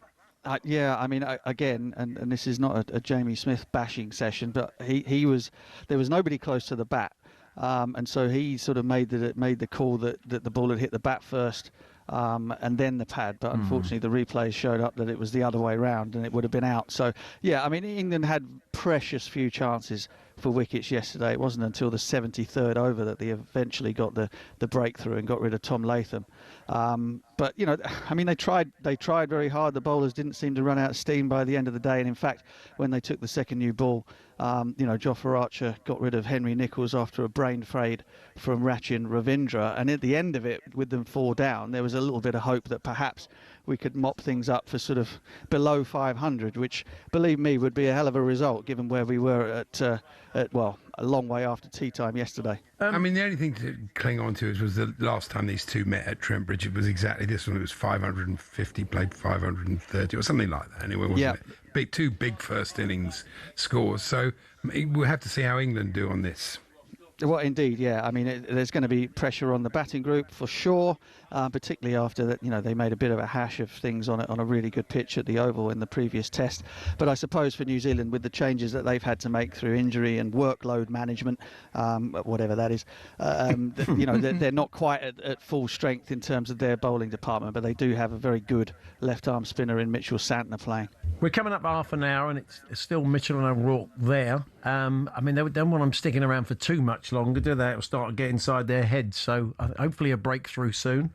No, well, Will O'Rourke, the night watchman who bats at 11, I think he's got an average of 2. He's quite hard to get out, though, isn't he? He's quite obdurate. He's proving that to be so at the moment. I wouldn't be surprised if they didn't run up and bowl his head for a little while, which I think I might have done already if it was me. That is his thing, isn't it? I remember reading some stats about O'Rourke. He is like a limpet, isn't he? He doesn't get any runs, so like you say, but he's got a poster of Chris Tavro on his wall. He has. He's just incredible. I mean, if you look at the amount of deliveries he's faced compared with the runs he scored, it's ridiculous. Yes, he is a delivery hoover. He makes Trevor Bailey look like Suravanshi. There we are. That's the one for the old. That's a comparison you don't get very often. So you're going to watch England tomorrow? Where are you going to watch? You guys going to be up in Nottingham, so I think you'll be in the bar watching it. Were you somewhere? Well, yeah. I mean, we don't have any curfew, so we'll be all right. So we're going to Broadie's pub, the Tap and Run. Oh, nice. He extended a lovely invitation to the whole commentary team, and we shall we'll do our best not to bring the game into disrepute. No, okay. And then yes, of course, we'll be plotted up somewhere to watch the game tomorrow night. He'll be a bit gutted about Elliot Anderson, though, won't he? Brody, you would think. I would imagine so. Yeah. He's a staunch Forest fan. Yeah. Well, enjoy the game tomorrow. Good to talk to you, Butch. Thanks very much. Cheers, gents.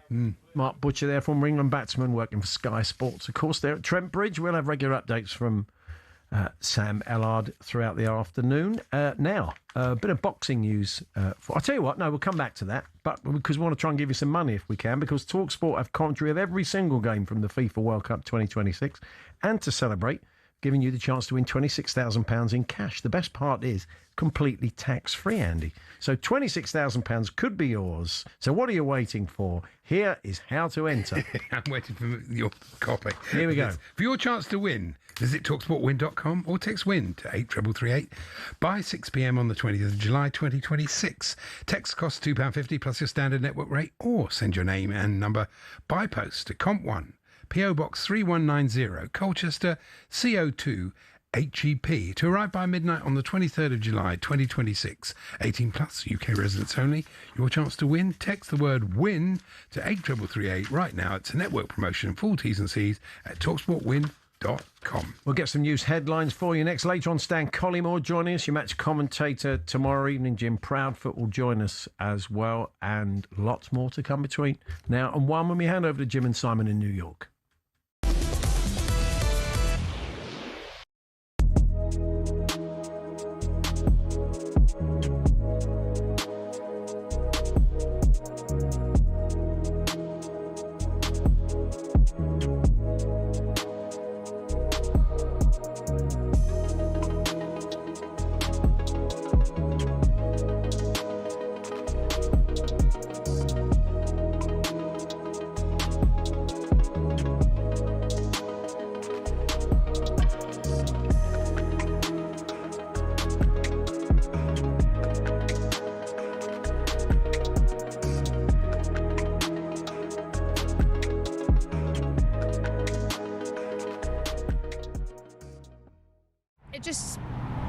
Our big players aren't like rising to the occasion, and Darren, you'll know this more than me, but I was sitting pitch side melting tonight. The conditions were horrific, like the humidity was stifling. You know that way you're taking a breath in and there's no fresh air around you. It's hard work.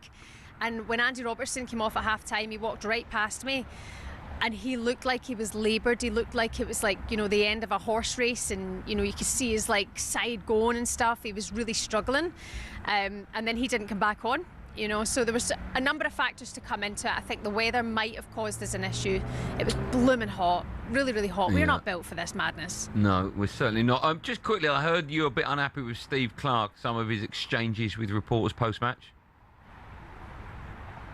Yeah, it's not good enough. It's not good enough. I mean, who do you think you are? Do you think you're Pep? Because you're not. You know, we've not been at a World Cup since 1998, and it's incredible that we're there. And it's down to Steve Clarke. So I get that he's done his bit, but I think that's last week. It happened after Morocco to somebody I've known for a long time. You know, you come off and you storm off from somebody like that when they've got their job to do and you've got your job to do. And then 6 days later, you do the same thing again. You know, don't not have to. Don't understand why we have to do this. We shouldn't have to do this. Well, you do have to do this. So front in. Iconic. There's no other word. An 18-carat gold trophy that owns the world, and it waits. It waits for 4 years. It's 1971, and FIFA need a new trophy to replace the Jules Rimet, so they launch a worldwide design competition. And in his studio in Milan, 50-year-old sculptor Silvio Gazzaniga immediately gets to work. But instead of sending FIFA a picture, he goes further and makes a prototype they can hold. It works. FIFA choose his design over 52 others, and perhaps the most beautiful piece of silverware or goldenware enters the beautiful game. Let's let the artist himself describe it. Gazzaniga said the idea was to create something symbolising exertion, dynamism, and the jubilation of an athlete in the moment of victory, with all the joy that contains. The malachite rings in the base fitted the sculpture well because it's green like a football field, and it's also a precious stone. The first captain to lift the trophy was Franz Beckenbauer in 1974, and of course, it's only the greatest who get their hands on it. Zoff, Matthias paved the way for the modern-day heroes who dreamt of lifting Gazzaniga's masterpiece. But there was something about this man holding it that seemed to deliver everything the sculptor had imagined. Were I to ever redo it, the artist once said, I wouldn't change a thing.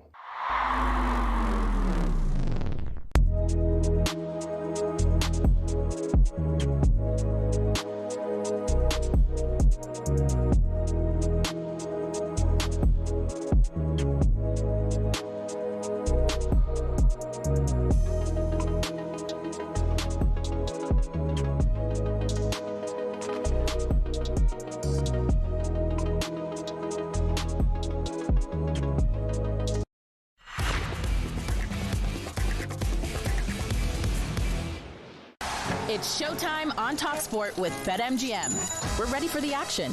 Are you? Visit betmgm.co.uk or download the app. 18 plus. GambleAware.org. Time to catch up on all the odds now, thanks to our friends at BetMGM. Alex Licence returns from BetMGM. Hi, Alex. Morning, guys. How are we doing? Yeah, not good, so bad, thanks. Well, I'm going to look back on last night's games. It's just been the Athletic have just put out some quotes from Poch. Had a bit of a fallout with the press. I mean, they won the group. They lost 3-2, a bit of a sucker punch by Turkey at the end, who were a good side and look, should have played better, and obviously were a wounded animal. There was a lot of hype, though. There was a piece in the Athletic about, US can go on and win it, and why not us? The journalists are basically saying to Poch, you've lost momentum. Why did you let it? I mean, he rotated everybody bar 2 players. And he just said to them, he didn't quite storm out the press conference. He said, hang on, guys, we've won the group. What are you expecting? I made loads of changes. So, yeah, they're not happy, the American press, Alex. No, but like I said, a little bit of a non-event when you consider some of the other games last night, wasn't it? Like Turkey were already out, USA already through. So I wouldn't really read too much into that. I mean, we've got USA at 28-1, which I think has been a little bit generous. I don't think they've had a proper test just yet, and I think they'll probably get found out in the knockout stages, to be honest. I think they might go a little quite deep, but in the end, there are teams that are better than them and got better players than them. So, even with home advantage, it would be difficult. Yeah. We both loved the Germany-Ecuador game. There was a bit of jeopardy in the game. Germany didn't need it, but play with pride, and Ecuador did, and it was a terrific match. Yeah, it was, yeah. I mean, we discussed yesterday, didn't we? We all expected Germany to rest a few players, but they didn't. They went practically full strength, which I'm sure went down very well with a certain Mr. Undav. But on the back of it, there was no movement for us for Germany on the back of that. Still 14-1 to win it, but yeah, like you said, really impressive from Ecuador, and then also another nail in Scotland's coffin, which I'm sure Mr. Martin's happy about. And then your dark horse in the Group F, say Netherlands. They, to be fair, Netherlands, they've come in quite a lot. They were a lot of people's outside bet as well. 18-1 pre-tournament. Now a lot shorter at 11-1, but they've got a tricky looking tie with Morocco coming up. Japan confirmed second with that draw. Set up a tie with Brazil, and then Sweden in third looked like to face France. So looking at that, you do have to feel a little bit sorry for those teams in Group F, don't you? Not only did they have probably one of the toughest groups of the tournament, they've all qualified and ended up playing Morocco, Brazil and France in the knockout stages. So Before we difficult game for Brazil, though. Yeah, it will be, yeah. Before we come on to tonight and that plum game, that Norway-France game, Golden Boot. Our own Tony Cascarino, writing his Times column yesterday, said, who's going to be this World Cup's Scalacci? Who could be an unlikely Golden Boot winner? Because we've got all the usual suspects turning up and scoring goals. But Oyarzabal mentioned of Spain, who didn't get a touch in the first half of Cape Verde, apparently, but made up with a couple of goals. Brian Brobby scored again last night. I wonder if you've seen a little bit of money for Brobby. Yeah, Brobby's an interesting one, actually, because we didn't actually have him in the market pre-tournament because he wasn't really expected to get much game time at all for Netherlands. But obviously he scored that brace against Sweden, so he was added in at 30-1 on the back of that brace. He scored again the other night. He's now 28-1. But they do have Morocco, as mentioned, next, which will be a tough game. But if they beat Morocco, Netherlands are going to play the winner of South Africa and Canada in the round of 16, so a really, really big chance for goals there. So probably might be an interesting shout at 28-1. And Oyarzabal, like you said, he was 14-1 pre-tournament. He's drifted way out to 33-1 now, which I think personally it could be a really good price if he gets one or two tonight against Uruguay. You would expect Spain to go fairly deep in the tournament. So I think 33-1 is interesting now, because I don't think it'll be that tomorrow morning. Yeah, interesting. So it's good to have an 8 o'clock game featuring two of the big hitters in, two of the great players, certainly, the big great strikers, Norway, France in action tonight. How are you seeing that one? Yeah, it's an interesting game, isn't it? Both qualified, as we know, but I mean, despite what Erling Haaland said in that post-match interview, that not being too bothered, I'm sure both are going to want to top that group and go through with maximum points. France favourites, as you would expect, 8-15. The draw at 16-5, and then Norway 15-4 to win it. Like I said, yeah, with Mbappe and Haaland going head to head, they are very short in that Golden Boot market. Mbappe's second favourite at 9-4. Haaland behind him at third favourite, but quite a bit bigger at 8-1. Or if you're looking at just tonight's markets, they're 18 to 5 both to score, or they're 40 to 1 if you think both will get 2 or more, which they both have done. I think they're both going to make changes, possibly France more than Norway, but I could easily see this being a draw. There's not as much jeopardy for both. I could see the draw definitely tonight in that one. Yeah, the draw 33 to 10 if you fancy that. What's the advantage of finishing top of that group? Who do you get next? Hold on, here we go. As it stands, France will play Sweden. They're Sweden. Yeah, Norway will play Ivory Coast, and it would be the other way round if Norway were to beat France and finish top of the group. Okay. France-Ivory Coast would be a good game, yeah, if that were to be the case. Yeah. So Spain are in action as well. Uruguay, aren't they, overnight, 1 a.m.? What about, I mean, we're expecting Spain to get that done? Yeah, you would imagine that Spain will get through. Their looking at the prices now, they are pretty short at 8 to 15. Draw at 5 to 2, and then Uruguay at 5 to 1. But it's the battle for the top spot in that group. Is you can't see Spain slipping up tonight, can you? Surely. Yeah, well, I mean, the interesting thing is Cape Verde, who if they if they bet the Uruguay's result. I mean, what a story that would be. I think a lot of people would be cheering them on. So they've got Saudi Arabia, which won't be easy. But what sort of odds are they to win that and to qualify tonight? I'm just looking at Cape Verde odds. Yeah, Cape Verde is 6 to 4 to beat Saudi Arabia tonight. They've probably been one of the outside stories, haven't they? Like that draw against Spain and then the draw against Uruguay. They are currently 2 to 5 to go through. So we do fancy them to go through. And then if you think that they'll probably meet their match in the round of 32, they're 4 to 5 to be eliminated there, or 9 to 1 to get through to the last 16 and get knocked out there. So let's move on then finally to England versus... Excuse me. Oh, bless you, Andy. Thank you. England-Panama tomorrow night. So what are the punters saying? They'll take it England are massively odds on to win. They are, yeah. England very, very short at 1 to 10. Panama out there at 16 to 1, but then I do suspect we'll have a few pessimistic punters back in the draw at 13 to 2, just in case we do get a repeat of that Ghana game, or maybe a goalless draw at 90 to 1 could be the bet. But yeah, England, we can't really afford wholesale changes, can we? There is a few key areas up for question. I'll run through a couple of them with you, see what you guys think. So at right back, obviously Reece James sounds like he's injured. Paul, I presume you're going to side with Jed Spence. But Andy, you'll know a bit more about Trevor Chalobah. Is he worth a go at right back, or are you still going with absolutely Spence? not. He's a centre half, and he's nowhere near as good as Jed Spence in that position. It'd be a big mistake in my view. Yeah, I think he's just kind of there as cover. He's played there for Chelsea, but it's not his position. Not his position. He hasn't got a lot going forward in that sense. You know. Yeah, it's going to be interesting. You haven't got odds in the cricket, New Zealand to make 1,000. Honestly. I hope you're wrong. Just dropped another catch. Well done. Yeah. Really. Well, if you remember that time, was it 2022 when we played them at Trent Bridge and we chased 500 and something in the first innings? So I'm hoping that the deck stays as good as it looks and England can put a big one on in that first innings, but I don't really know at the minute. Oh, Rourke's gone mad. He's got 19 runs. Look at this. Look. Oh, that's so poor. Yeah, Smith, Smith's had a nightmare. That's Root's catch. Yeah, he has. He's taken the catch out of Root's hands. Not his finest hour.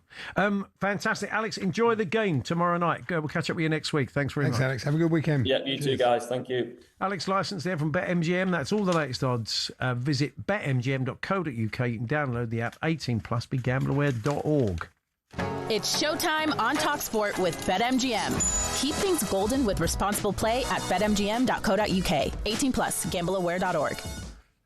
Yeah, Jamie Smith not having his finest game. I think it's fair to say his return to Sam. He's not good enough to keep wicket for England. He isn't. It looked, I mean, Sam, you can talk us through it, but it looked like Root's catch and he kind of got in the way. Every single day of the week, 100%. Ben Stokes coming into O'Rourke. He finds the outside edge. Just saw a really good replay close up. If Jamie Smith doesn't dive to his right-hand side, that I think would have been one of the more fairly routine catches for Joe Root of first slip, just to his left-hand side. And Jamie Smith sort of dives in front of Joe Root, gets fingertips on it, and then it goes down. Jamie Smith yesterday dropped for me one of the simplest chances I've ever seen a wicketkeeper have to take. And while everything about this pitch and the conditions are in favour of the batting, it's a good deck, there's blue skies and everything, England have had big chances to pick up more wickets than what they had. There was that Bashir LBW yesterday, where they would have had Devon Conway on 74. They don't review it. He goes in on doubles his score and gets 157. Latham was dropped. Okay, that was after he made 100, but he still added 30 more runs. And again now, Willow Rock, the night watchman, who's faced 26 balls already, added 19 runs to his name. He's averaging 2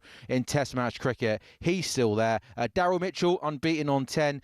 He nearly got bowled early on by Josh Tongue, trying to leave a ball outside of the off stump, and as he moved his bat in the air, the ball came off the inside edge and went past the stump. But this has been a really frustrating morning for England. Willow Rock dropped. He's got 19. Mitchell's got 10. New Zealand 391 for 4. And when you don't get the night watchman, what happens is that protects the batsman coming in, because then they're going to face less fresh bowling. Honestly, I'm sorry, but McCullum and Key cannot keep their jobs. This team is just poor. That's the end of it. Thank you, caller. There's Andy there from Chiswick with very strong words on the England team. So, boxing now. A massive run of DAZN Saturday night fights continues. This Saturday, 2 princes collide in Brooklyn. Xander Zayas defends his world middleweight titles against Jaron Boots Ennis. You can join DAZN Ultimate and get access to 12 plus pay-per-view events every year, including Zayas versus Boots this weekend at no extra cost. Boxing update on talkSPORT with DAZN, the global home of boxing. Sign up now at dazn.com/boxing.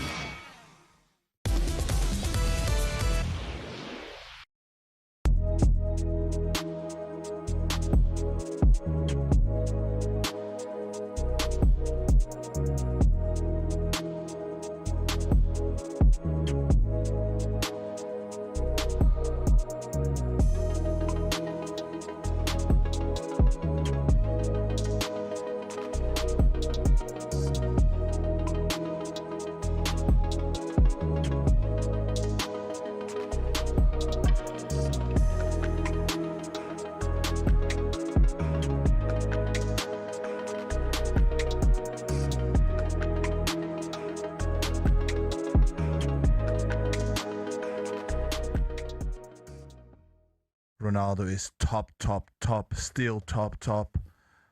But Haaland, for instance, is a better finisher. Let me ask you this. In world football, I said this, Bentley, on yesterday's show, and I got a little bit of criticism.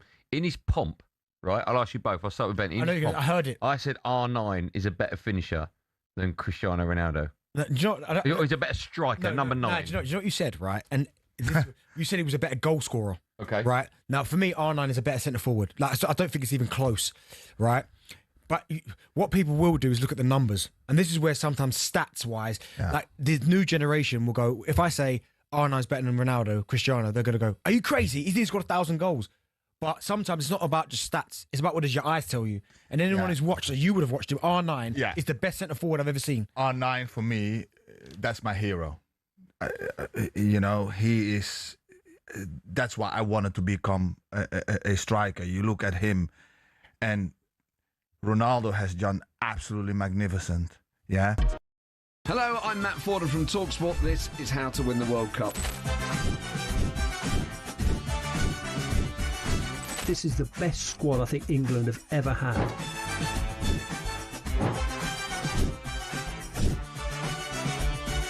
He used to love America, now he doesn't. It's very sad. It was so important to succeed because of all the pressure we received. Don't jump for this one, I'm going to knock his head off. Warning, this podcast does not guarantee England will actually win anything.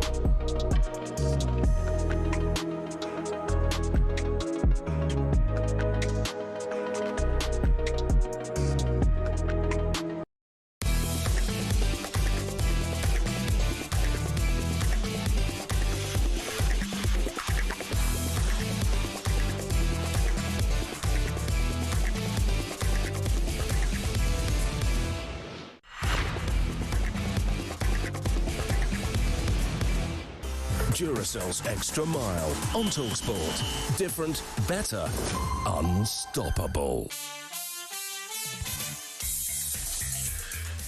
Time now for Duracell's Extra Mile, where we pick the players who we think went the extra mile, those players that bring a game-changing performance and unstoppable power. Well, there was really only one game that sort of lived up to the billing last night. There was a few dead rubbers and games lacking a bit of jeopardy where the teams you expected to come out on top did. Really, it was all about Ecuador versus Germany. It was, wasn't yeah. it? So we have gone for Ecuador's Nilsson Angulo. Had a fantastic game and also got the first goal. Lovely goal. Let's give you a flavour of that from our commentary last night. Headed away by Ordóñez, past him in the midfield. Now an opportunity for Caicedo to come forward for Ecuador. Oh, what a strike! What a way to score your first goal of the tournament. Caicedo flinging it down, Angulo coming forward. He has driven it right-footed into the bottom right-hand corner of the net. Yeah, it's cracking. Is that on Neuer, that first goal? It didn't really sit. It kind of went through was it Rudiger? It kind of went through the legs of the defender, didn't it? Yeah, exactly that. I think So, I mean, he just didn't see it. And it was, when you first saw it, you thought, well, that's obviously got a deflection, but it was a really clean strike, wasn't it, through the legs? It was a great finish. Yeah. So we certainly gave it to him, who had a fantastic match. And, it was great to have a game with a little bit of jeopardy. As we said, that wasn't the case in all the matches last night. So, VAR did well for once. The foul by Sane in the build-up to the penalty. Yeah, we didn't do quite so well with the foot up, did No, they did very poorly. In the first they were German off. They were goal. having, as we said, they were having a hydration break. Yeah. It was quite hard to believe that stood, wasn't it? That they would look at that and not feel that there was because even if it stops a defender going in to try and head it, which they could argue it did, then that creates the opportunity. Of course. Doesn't it? Anyway, in the end, justice was done, I think. Yeah, Ecuador absolutely. won the game. So there we are. That was our player that went the extra mile, Nilsson Angulo, man of the match, and indeed scorer of the first goal against Germany last night in that fine 2-1 win. That was Duracell's Extra Mile. Duracell's Extra Mile on talkSPORT. Different, better, unstoppable. Well, we bring you some good news from Trent Bridge. If you're an England fan, we can return there. Not if you're a member of the umpire's family. Yes. So we have a breakthrough, Sam Ellard. Yeah, and Ben Stokes has got Daryl Mitchell gone for 11, given not out on field. A ball just outside of the off stump. Daryl Mitchell comes forward, looks to defend, goes through to Jamie Smith. Stokes and Jamie Smith absolutely adamant that there was some bat on it. Umpire Nitin Menon gave a not out on field. Stokes reviewed it. Ultra Edge showed it did go past the outside edge as it went through to Jamie Smith. So Daryl Mitchell goes for 11. New Zealand 392 for 5. Thank you, Sam. It didn't look like a lot, did it? It didn't seem to deviate much. No, it didn't. But the noise was there, and the fact that Stokes and the keeper went up the way they did might have given the umpire a slight clue that it was out. Yeah, but they didn't. You never know, do you? I mean, when we did a phone-in years ago, we were doing a cricket show, weren't we? Years ago, and there was an old umpire. He was in his 90s, yeah, and they realised that the teams that were bowling, as you ran past him, if you bowled and somebody within earshot of the ref went like that, clicked their fingers, and you shouted, "How's that?" He gave it. So it was brilliant. It's all it took. How's that? Oh yeah, definitely. I heard something, batsman. I never touched him. Never touched the umpire. We were talking about Mick Wardrobe earlier on, from another part of the Wallsend Boys Club alumni, as was Steve Bruce, who we were chatting to, and Elliot Anderson, who's about to go for 130 million. Mick went on to play for Burnley and Stockport. I remember him partnering Jeff Sideboard. Ryan Sideboard. So Andy said, "No, come on, please. Let's have your furniture-based footballers." We thought, well, it is Friday, so you can bring in games.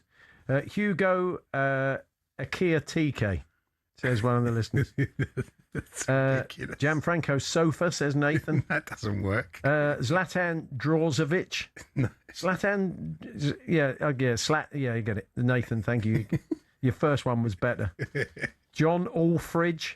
Is that furniture? I suppose it is. White goods, I would have said. Yeah, well, we didn't ask for your white goods footballers, Martin, you bard.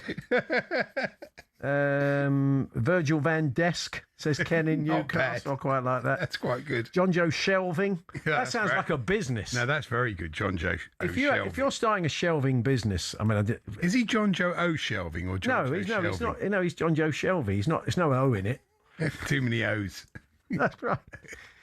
That's years ago when somebody got in touch with. I'm remembering old phone-in suddenly. Somebody got in touch and got home and he was a City fan. He said, "Oh, you've signed a new goalkeeper. He's an Irish lad." I said, "Oh, what's his name?" He said on the radio, he's Carl O'Nash. Exactly. One of the O'Nash family. Of course he is. Virgil de Van Dijk. Oh, okay, you've gone mad on him, Nick the Cabbie. Everybody That's likes not it. bad. Conrad Recliner, says Nelly. That's very good. Nesta Tables, Bebo in Liverpool. I knew it was going to happen. IKEA Casillas Not says, bad. and put your name on that. Quite witty. Chair Adams, Jim. Somebody's gone Elias Chair, of course they have. Des Fabregas, that was Jim in Caterham. Ryan Desk Fabregas. Fabian Chair, thank you, Craig. Emmanuel Setti, says Matt in Hellsheim, was in the studio earlier. That's good. Nicholas Ottoman Mendy is Jim in Caterham. That's excellent. James Wardrobe Prowse is Ken in Newcastle. Blimey. These are good. Nice a lot. I'm not going to do that one. I suppose I can do. No, I won't do that. No, don't. Andre Kancherskis, says Brian. James Chester Draws. That's quite good. Rich on his way to the World Cup. Have a good time, Rich. Brian Machair. Cool, blimey, there's hundreds of them. Cherry Henry. Sean St Albans. That was John in Wroxham. Danny Wingback.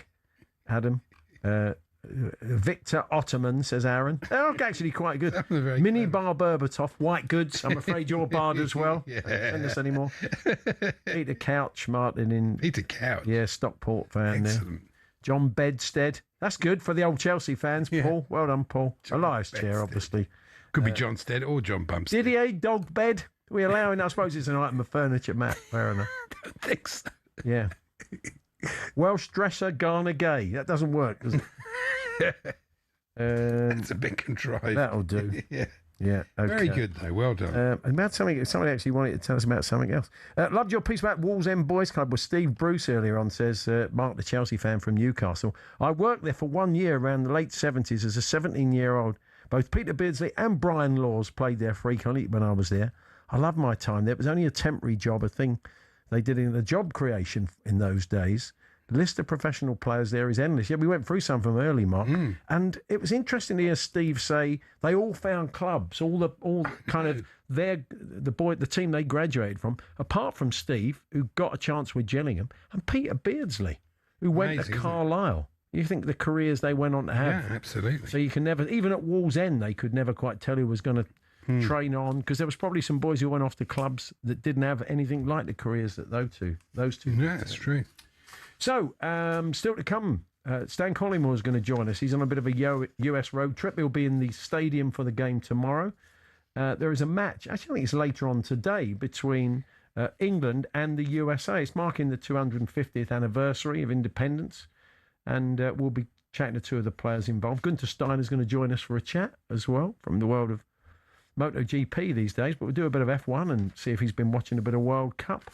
And Jim Proudfoot, your match commentator for Panama tomorrow, will be joining us. You can keep your furniture. Commentator. He's not a commentator. Commentator. And if you want to send... if he's staying in a castle in Scotland. I think he is. If he's a faithful all day, Jim. Oh, yeah. He's a faithful. We'll ask him. Yeah, we'll ask him. If you want to... He wouldn't be honest, though, would he? I mean, otherwise it's a bit pointless coming on doing that, isn't it? Yeah. Emil Desky, Dave in a sweaty gym. Thank you, Dave, for doing Dave. that. Paul Desky Solido, says Colin. Can't stop now.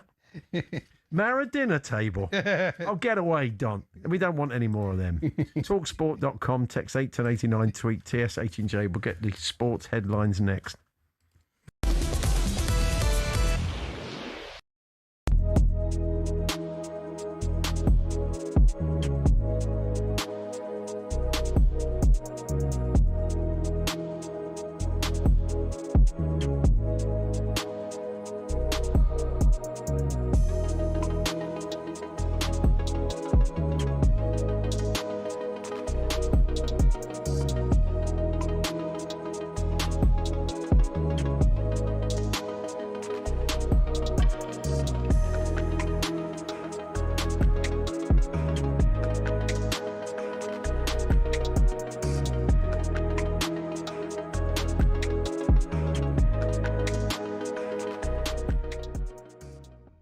Listen, I love him. And people have asked me, would I take him at Arsenal? 100%. But you look at the last 2 seasons, Real Madrid, and then you look at the last 2 seasons for PSG, the 2 Champions Leagues. They were chasing the Champions League for so long. He moves out. They win back-to-back. It just doesn't look well on Mbappe, does it? You could say that he's responsible for that. But in the meantime, when you see what Luis Enrique, the Paris Saint-Germain manager, has changed, the way the team has changed, the unity, everybody is playing for each other, they're fighting for each other, on the pitch. And that's why, in every team they have met, they're beating because of that. They have the quality, but they show, real mentality, unity all together, the togetherness, But Kylian Mbappe, I think I won't be the guy who will say that he's the one or responsible for the mess at Madrid. I think if you have Mbappe in your team, you are in a good position to win something. Yeah. It depends as well of other players, The ego of players, in Madrid is so huge and devastating, in the dressing room. Is he the best player on the planet? Actually? Yeah. I won't say that. He's one of them. Who is? This season?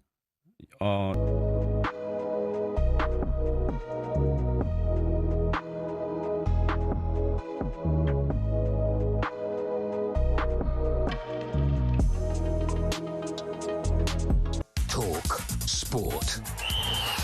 It's 1 minute past 12. Good afternoon. Here are your sports headlines. Former Nottingham Forest captain and England legend Stuart Pearce says Elliot Anderson's price tag makes him a bit nervous. We understand Man City have an agreement to sign the Forest and England midfielder for somewhere between 116 and 130 million pounds. I remember hearing about him at Bristol Rovers, and I think he was playing on the wing, and knowing he can do that and what he does in training sessions as well. He's got a lot of attributes. Jarell Quansah speaking there. Meanwhile, there's a warning for Newcastle as Arsenal pursue their captain Bruno Guimaraes.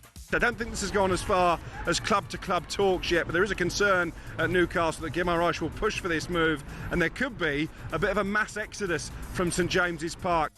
More from our chief football correspondent and chief cowboy expert Alex Crook on talkSPORT's YouTube channel. Serena Williams, meanwhile, will make her return to Grand Slam tennis with a first-round match against Australian Maya Joint at Wimbledon next week. Britain's Jack Draper takes on 6th seed and former semi-finalist Taylor Fritz in the first round.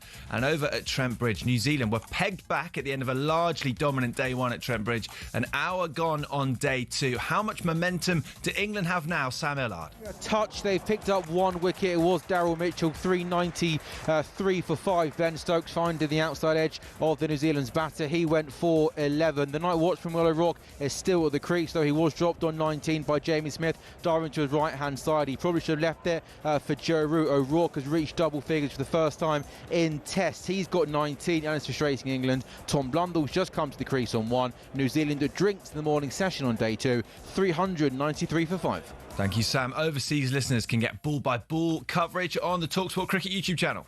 talkSPORT News. A doctor's been sentenced to life in prison for killing 6 people with his car at a Christmas market in Germany. And the King and Queen won't be moving back into Buckingham Palace after a multi-million-pound renovation. Toby has more at past. talkSPORT weather with QuickFit. This summer, treat yourself to Bridgestone Turanza All-Season 6 tyres with a 25,000 mileage guarantee.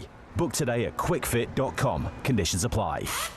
Cloudy across Scotland with outbreaks of rain and thunderstorms, hail and gusty winds as well. Elsewhere, dry with sunny spells. Extreme heat across eastern England. Temperatures in the west dropping slightly. Hello.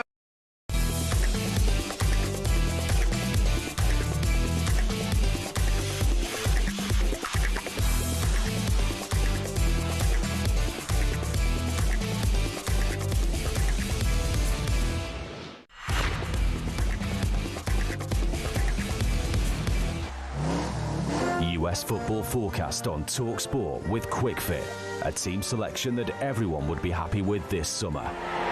QuickFit, drive away happy every time.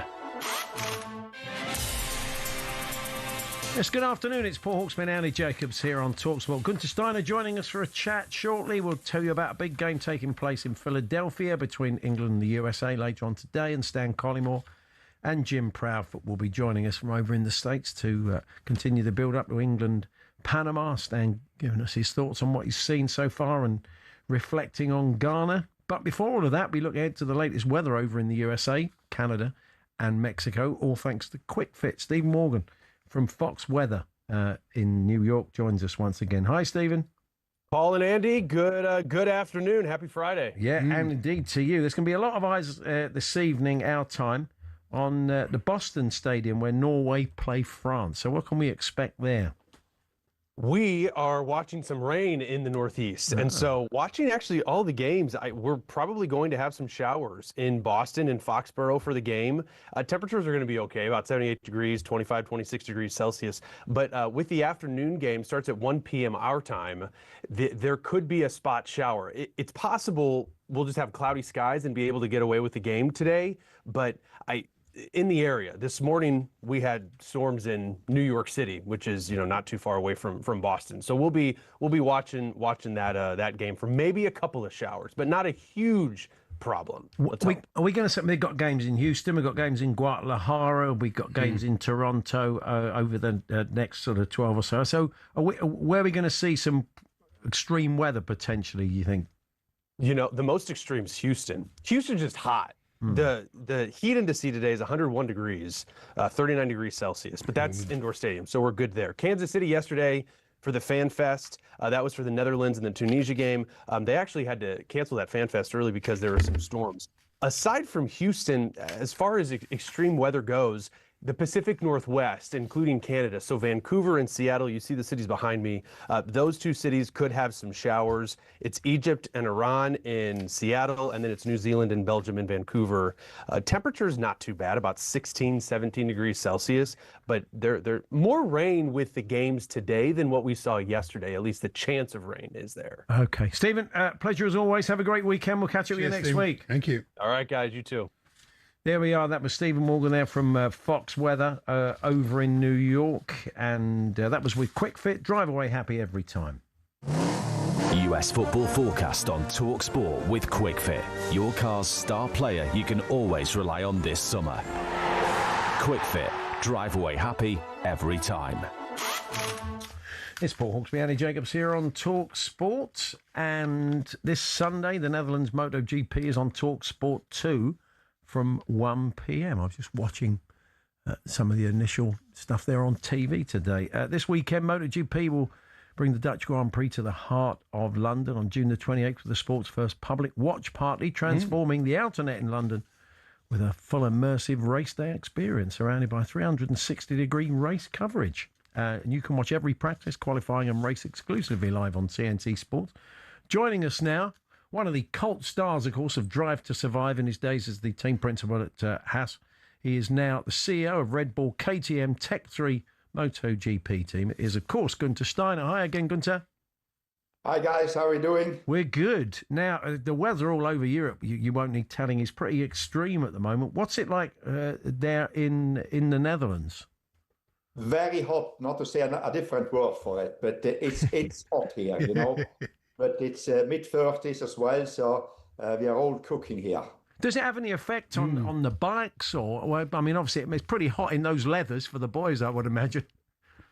Yeah, I think they are not suffering from cold in the leathers, but but they are athletes. They are trained to do it. Obviously, they complain because it cannot be nice to be in there. But because the bikes also, there's a lot of heat coming off these bikes, so it's getting pretty hot. And obviously, tire management, like always in motorsport, if the asphalt is hot, it's more difficult to get it done. But the best will manage it best, I think. Every bit as critical in MotoGP as it is in F1 tyre management, Gunther? Yes, as critical. I think it's a little bit easier to manage, but it's still something you need to do, and especially with these temperatures. So where are you at? How's the team doing currently?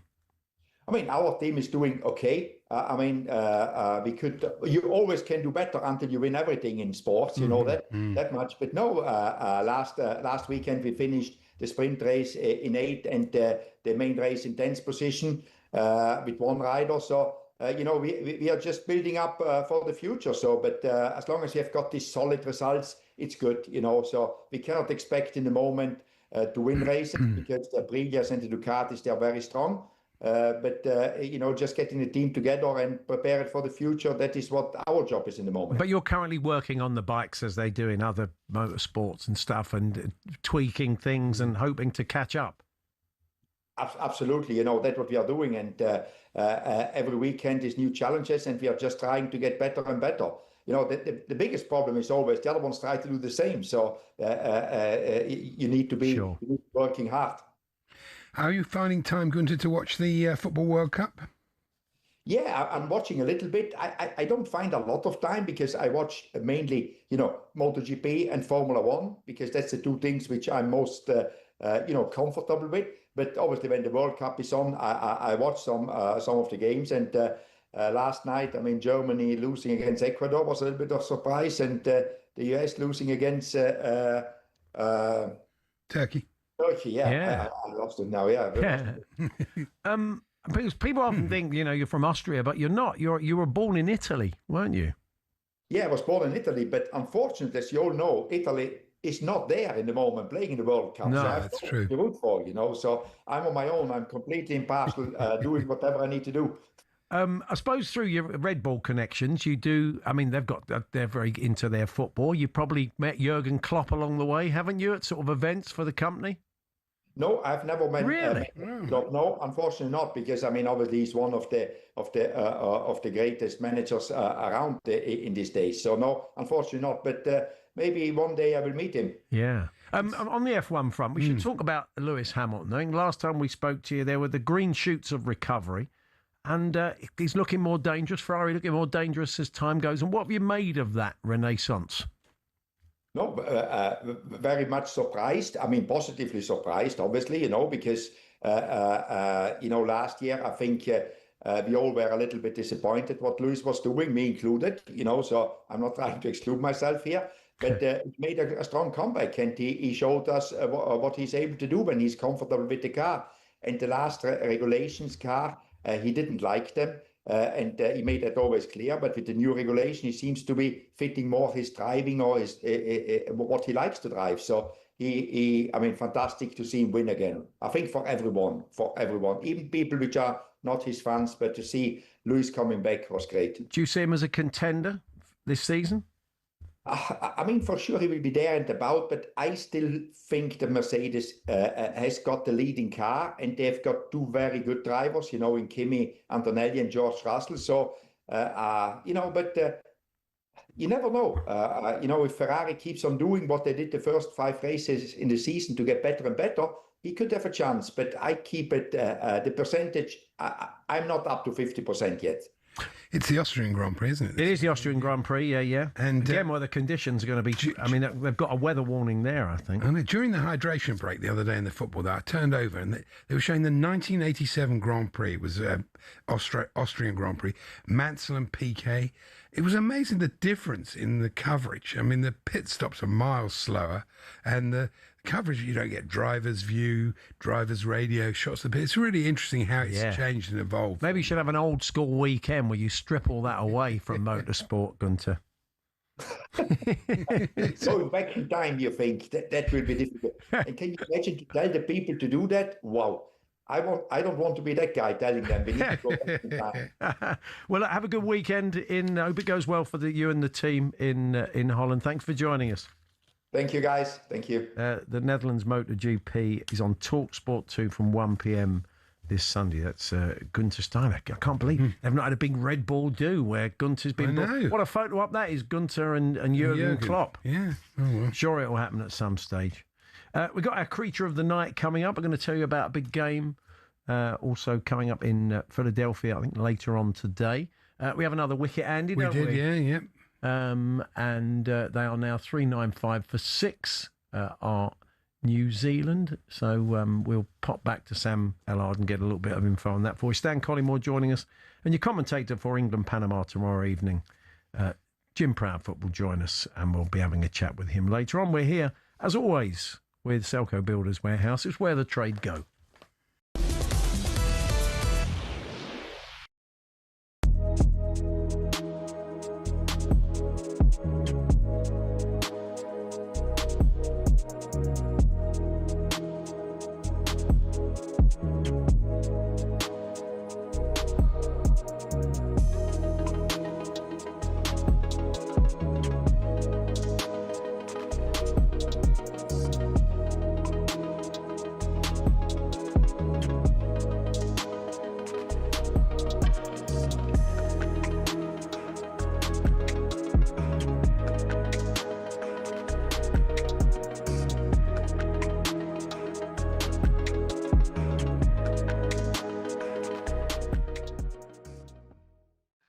have you made of Stevie Clarke? He's come under the spotlight for how he's handled the journalists. He's come under the spotlight how he's set up Scotland, certainly in the second game as well. And some people have even questioned why he's had his term there extended before this World Cup. What do you make of that? Well, Stevie Clarke, I played against him, and I know him, and he's not a Jose, you know. He's a very quiet guy, to be honest. And you have to look at what he's achieved as Scotland manager. It's brilliant, absolutely up there with the best. So, you know, people have got to realise in the press. I know the press getting on this, you know, this storm of the fans and the Tartan Army, and we party and all that. But the press have got to realise, you know, where our players play, who they play for, in the big league, in the World League. And we've done well to get there. We could have qualified, and I don't think we will. I think Steve Clarke's been frank and he's been honest. And I think he's right. There's too many permutations against us, which is going to, again, we're going to be crying losers. You know, oh, if only. I had it in 82. You know, we should have beaten Russia in the final game. We drew 2-2 because we conceded 2 goals against New Zealand first game, 15th of June. So we knew it was going to be tough. And that was a side with Souness, Hansen, Dalglish, Strachan, etc. You know, it was a John Robertson. Great side. It's not easy when you get the big league. And, you know, the final stages, and I'm afraid we're just going to be, once again, we're just going to fall short. But it's a shame because the punters are brilliant. But I think the press have got to look at themselves and say, we're a small nation. We maybe have underachieved again. But thinking about it, looking at what Steve Clarke's done, he's not flamboyant, he's not charismatic. Get ready to get that winning feeling with talkSPORT Win. This summer, talkSPORT is bringing you live and official coverage of every game of the FIFA World Cup 2026. And to celebrate, we're giving away £26,000 guaranteed. Go to win.talksport.com to enter now, and you could win 26 grand in your hand, tax-free. Enter now, and you could be the next to get that winning feeling, courtesy of talkSPORT Win. Find out how to enter now at win.talksport.com.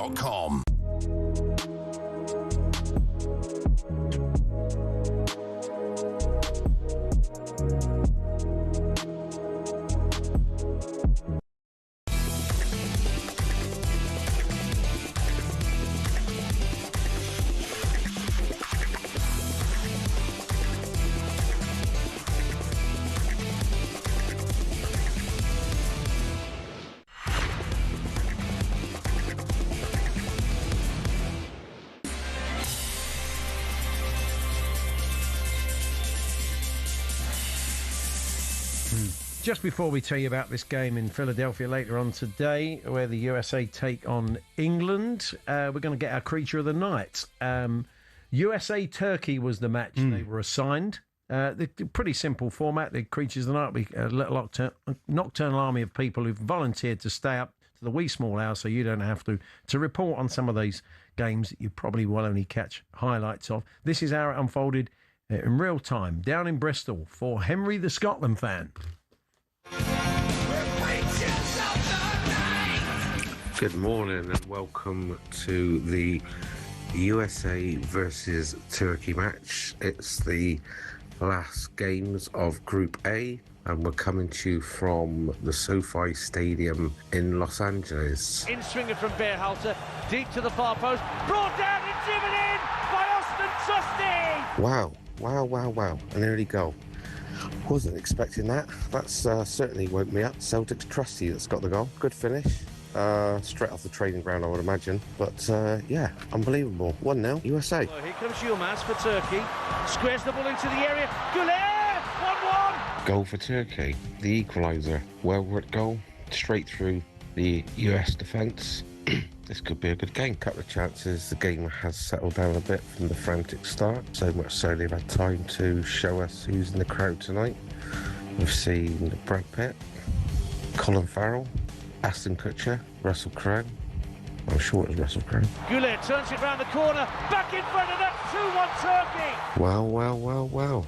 Turkey have taken the lead. Another well-worked goal. So we've got to the half-hour mark. And Turkey are 2-1 in the lead. I bet you Turkey wish they played like this in the first 2 games. Oh, side note, it wasn't Russell Crowe. that they showed. My mistake. Right, that's half time. It stays Turkey 2, USA 1. Anyway, I'm off for a hydration break at half time, which is when they should be. Hurled in by McKenzie. Only half-headed clear. Drops at the edge of the area and fired in by Berhalter. Well. Another early goal. USA get the equaliser. Ball comes out to the edge of the box. I think it's Baltazar. Great finish, right on the edge of the box, right on the bottom left-hand corner. Bang, 2-2. Game on. Right, so we're on the second hydration break. What is the point? So we're in the last minute or so of extra time. It looks like it's going to finish Turkey 2, USA 2. Turkey do look like they might have a decent future because it's quite a young team. I say that, and this looks like a chance for Turkey right at the end. And they've scored. right in the death. Actually, 50 seconds after the allocated time. It looks like Turkey won it in the death. Was it worth staying up for? Yeah, kind of. But just remember this, one final note. No Scotland, no party. Over and out. Well. Well. That was very much his catchphrase, wasn't it, Henry? Got Very a 5-goal thriller. Thank you, Henry. We'll forgive him the Russell Crowe mistake because it was like, about 3 in the morning. He did sound quite... I like the way that this often happens. They start very tired, quite slow to start with. Yeah. And as the game grips them, yeah, they kind of get more into it. He said, wow, Turkey got a chance. It's the last chance of the game, isn't it? Oh, they've scored. Well.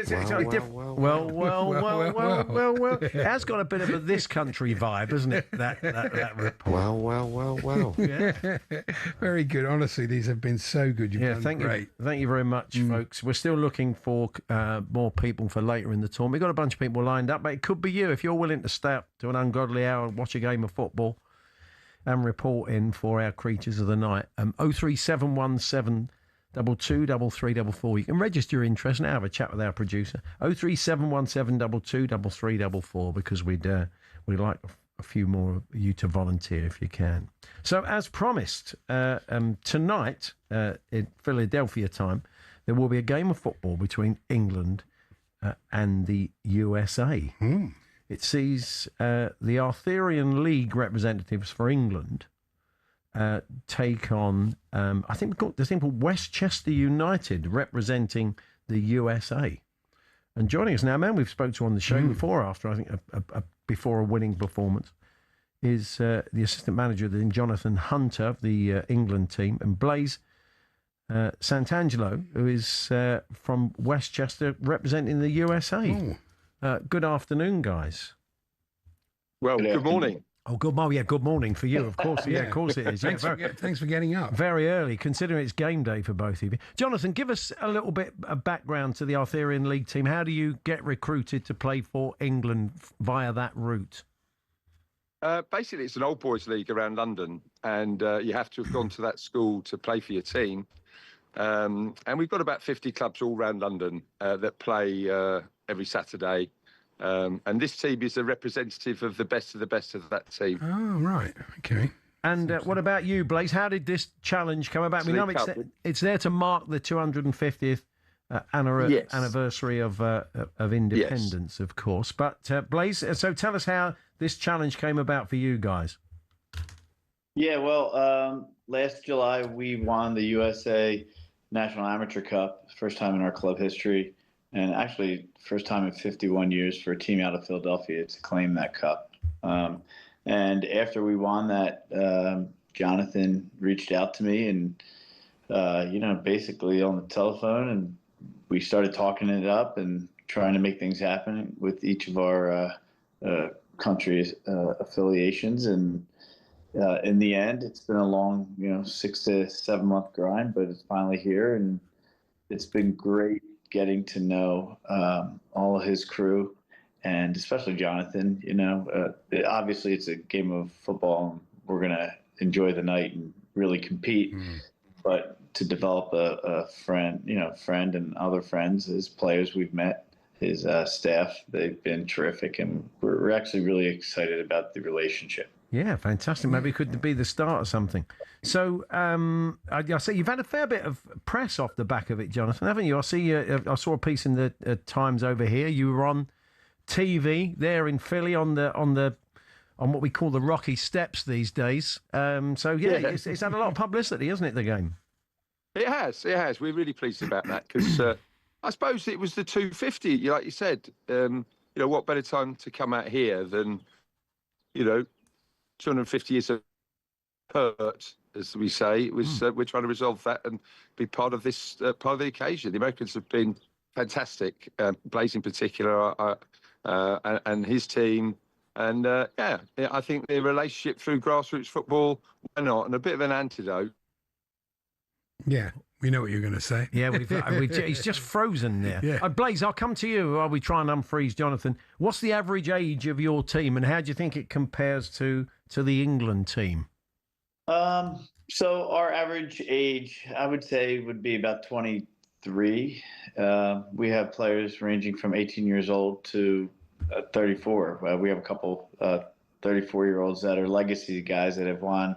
We've won 5 national championships in the last 11 years. Is that why you've got 4 stars on your T-shirt if people are watching? Yeah, so we have a twin badge, and we started a new badge because we have such a big program. So yes, it only shows 4 stars, but our other badge won one last year. We actually won 2 national titles last year. So wow, brilliant, well done. Sounds like good. I think we got Jonathan back. Jonathan, what about your average age of the England team, Jonathan? Are we struggling? Kitted up tonight, we will have a 52-year-old. Oh. Can you hear me okay? Yeah, we got you now, yeah. Hello? We can. Okay. We have a 52-year-old, 38-year-old, and the youngest is 20. So it's adult football, but across the ages, it's good. Yeah, they sound a bit younger, so we're going to have to get stuck in England. I think that's going to be the key. Especially in that heat. Rely on set place. Yeah, that's just lump it in the box. A big man up top, so that's the English one. Blaze, just very quickly, Mauricio Pochettino had a bit of a fallout with the press after that defeat to Turkey. He was making the point that you've still qualified through the group and won the group. So, I mean, what's your feeling? I'm sure you've been watching the USA play. You think he's doing a good job? Yeah, I think he's doing a great job. I mean, look, for our area, Trusty, we had 3 local kids start last night. Wow, great. And it was, look, he's managing the tournament. There are some gentlemen on card, so he's playing it safe. I don't think it's anything to really get excited about. I think, sometimes the Americans here can get a little upset. But I think in the end, he's doing a fine job, especially managing the personnel. It's football. Every coach, every group of fans feels the same way. If the team doesn't win, it's the same. We were moaning about England. Yeah, it's true. It's the way. So we are struggling a bit with Jonathan Glyn. So let's give you the details. He's being played at Drexel University. It's a 7:30 kickoff local time tonight. USA versus England. Their national amateur champions versus our amateur champions. So if you're in the vicinity, go along and have a drink and enjoy the game. And I'm sure I'll get an update from Jonathan on what happens. I'll bring you a report of that on Monday. But for now, guys, thank you very much for joining us, and may the best team win. Thank you very much. Appreciate it. Take care. Thank you, Blaze. Thank you, Jonathan. So there we are. Jonathan Utner and Blaze Santangelo, who are the part of the management team for England, USA this evening. So Jim Proudfoot to join us. Stan Collymore joining us as well, reflecting on a bit of Ghana, see if he was getting upset about it or was a touch more balanced in his views, and looking ahead to Panama as well, Jim. And then don't forget Jim White and Simon Jordan at 1 o'clock live from New York.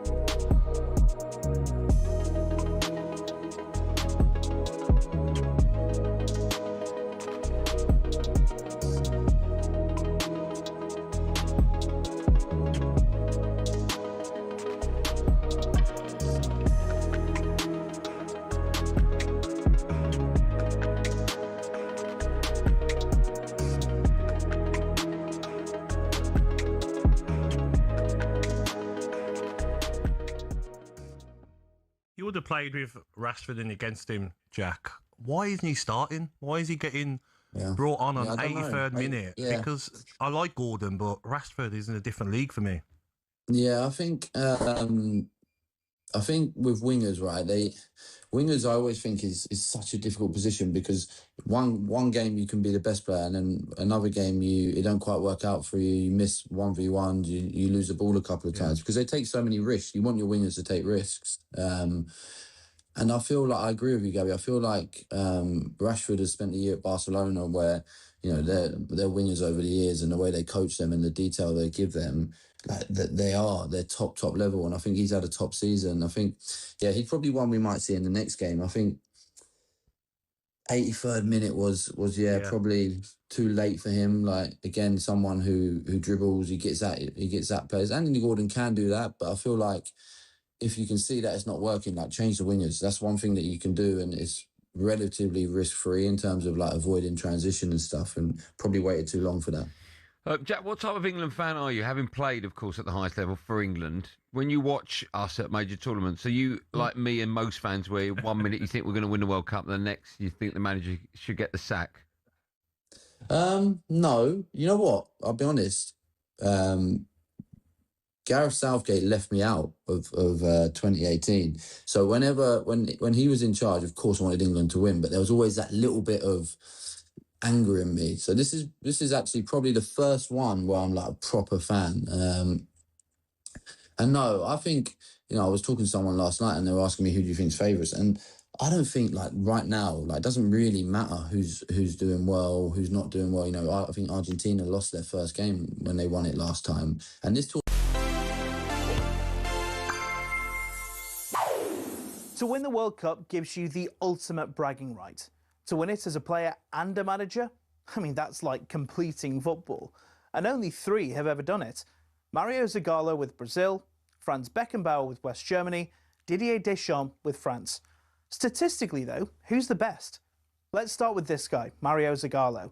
He won the World Cup as a player in 1958 and 62, winning 10 of his 12 games across 2 tournaments, and the other 2 were draws. As a manager, he won 9 of 13 across 2 tournaments, including all 6 played by his iconic Brazil side in 1970, a win rate of 76%. Franz Beckenbauer had a slightly better managerial record, winning 10 of 14, but his playing record was a tiny bit worse, winning 14 out of 18. That gives him 24 wins in 32 in total, a 75% win rate. And finally, Deschamps, who won the only World Cup he played at in 1998. Until 2026, he'd coached France at 3 World Cups, winning 14 of 19 games. I mean, look at that. A combined 20 wins in 25 games. Crazy. An overall win rate of 80%. So, based on the stats, it goes Deschamps, Zagallo, and then Beckenbauer. But let's be real. There's no losers here.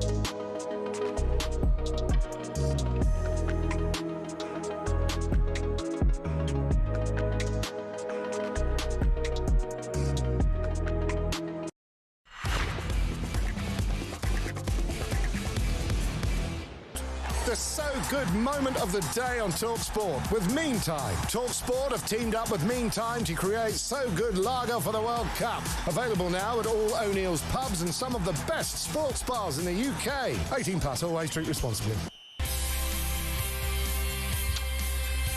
Yes, time then for our Meantime So Good moment of the day. And we are returning to the game, Andy, aren't we, between Ecuador and Germany, and that winning goal. This is how it all unfolded.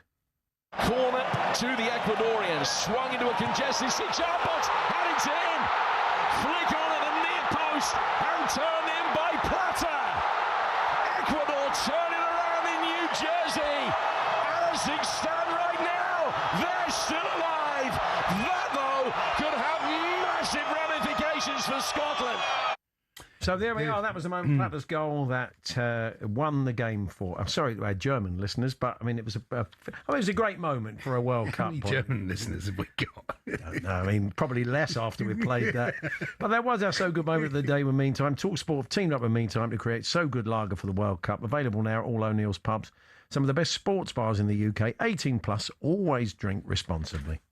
The So Good moment of the day on talkSPORT with Meantime. talkSPORT have teamed up with Meantime to create So Good Lager for the World Cup. Available now at all O'Neill's pubs and some of the best sports bars in the UK. 18 plus, always drink responsibly. Before we chat to Stan Collymore, let's check in very quickly with Sam Ellard watching England versus New Zealand in the third test. Couple of quick wickets for England. New Zealand 413 for 7. The sixth wicket to fall was Will O'Rourke, who did his job making 19. Ben Stokes bowling a length ball. O'Rourke trying to pull into the leg side, got a leading edge, went high in the air, caught a point by Emilio Gay. Then a couple of overs later, Ben Stokes has got another, his fourth of the game. A short ball to Santner, got himself in a tangle trying to get out of the way. It came off the glove, went high in the air, caught by Beffer at third slip. Santner thought it came off the lower part of the arm. Replay showed it just took the glove as he tried to get out of the way. So it's Blundell and Smith at the crease. And New Zealand 317 without loss late yesterday, and now 413 for 7. England fighting back into this game.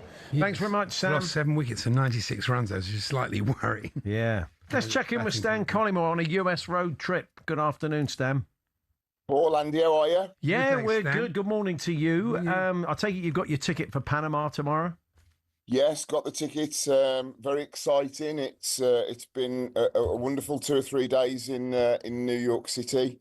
Last night we watched the US game in a bar full of US fans. It's very interesting spotlight actually on how sort of fans generally. I love the United States. I've been coming here for 30 plus years, and everybody was whooping and hollering US out and scoring. Everybody's really excited.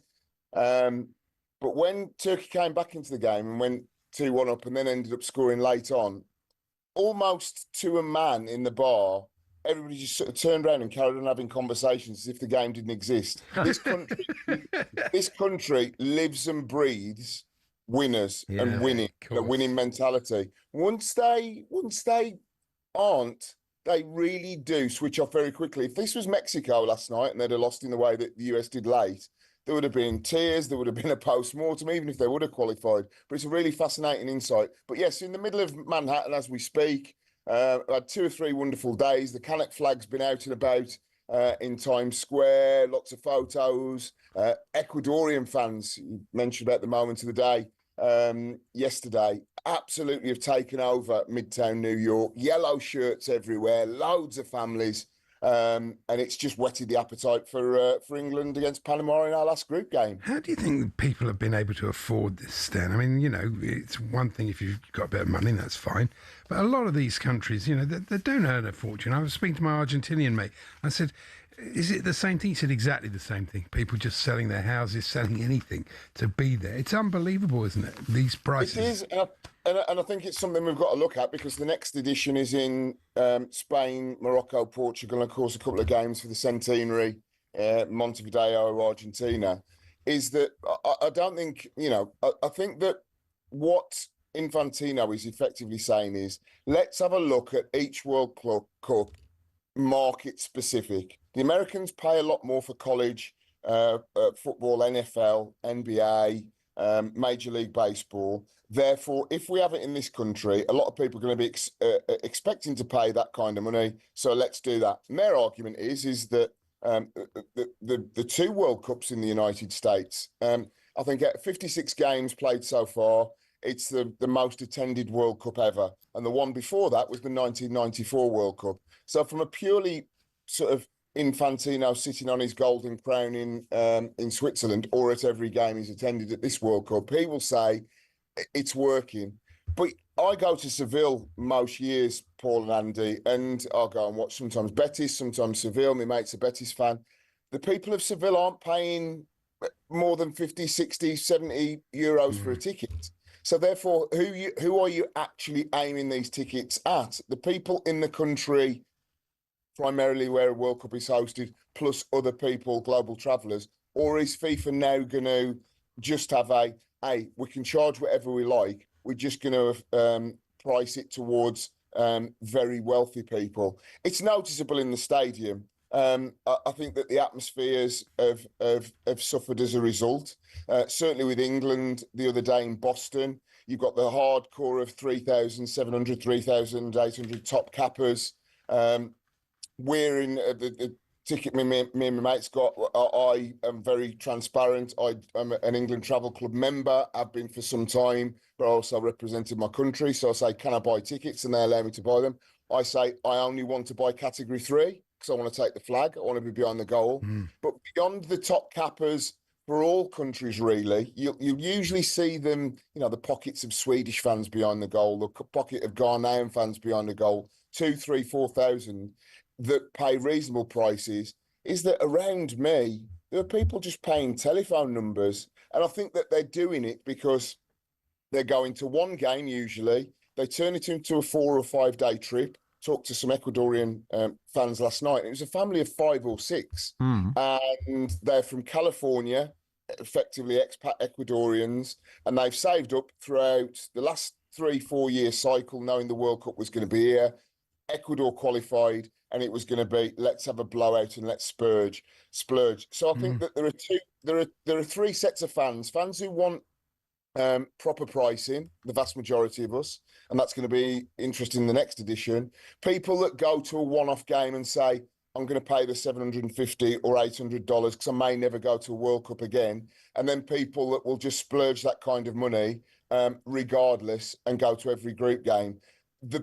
For me, what needs to recalibrate before we go into the next edition, particularly in Spain, a proper football country, and Portugal and Morocco, to be fair, is Infantino coming out and saying we are going to go back to the pricing that Spaniards, Moroccans, Europeans, Portuguese are used to paying. And if he doesn't do that, then somebody needs to pick him up on it. Absolutely. Just finally, Stan, what do you want to see from England tomorrow night off the back of the Ghana performance? A lot more tempo. I mean, if you looked at the game yesterday, Ecuador against Germany, they had a go. And I think that the second half against Croatia was very, very good. And it was no coincidence that we created lots of chances and scored goals. I thought that the performance the other day in Boston was pedestrian. I think it was lacking imagination and creativity. We need somebody in a central midfield position that's prepared to run at players and take them on, do a step over. Could be a role for a Morgan Rogers. But just more tempo, more incision, more creativity. And if we do, we'll be going to Atlanta next week. They're talking about Rogers wide. Everybody's been saying Rogers for Gordon. I mean, there's been a bit of an either-or chat about Bellingham, but you see them both fitting into the team. Yeah, I mean, there's no reason why Morgan Rogers can't come from the left because he plays slightly to the left in the way that John McGinn plays slightly to the right for Villa. And they've dovetailed very well playing in those roles. Neither of them are what you would call orthodox wide men, but Morgan will pick the ball in a sort of advanced left position, cut in, create things, play off a forward, and he can do that. I mean, you've seen him score many goals for Villa and create many chances where he's drifted off the left, played it into Ollie Watkins, taken a couple of players on and curled it into the far right corner in the same way that Bukayo Saka does come off that right-hand side, plays off a striker or shoots with his left. So it doesn't matter to me who the personnel are. I think that we just need somebody with a bit of imagination to unlock what may well be a very stubborn Panama rearguard with a low block in the same way that Ghana did.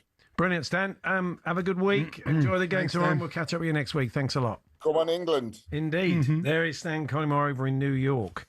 We're going to be chatting to our own Jim Proudfoot, who is commentating on the game for talkSPORT tomorrow evening alongside Stuart Pearce. He would have done his research on Panama.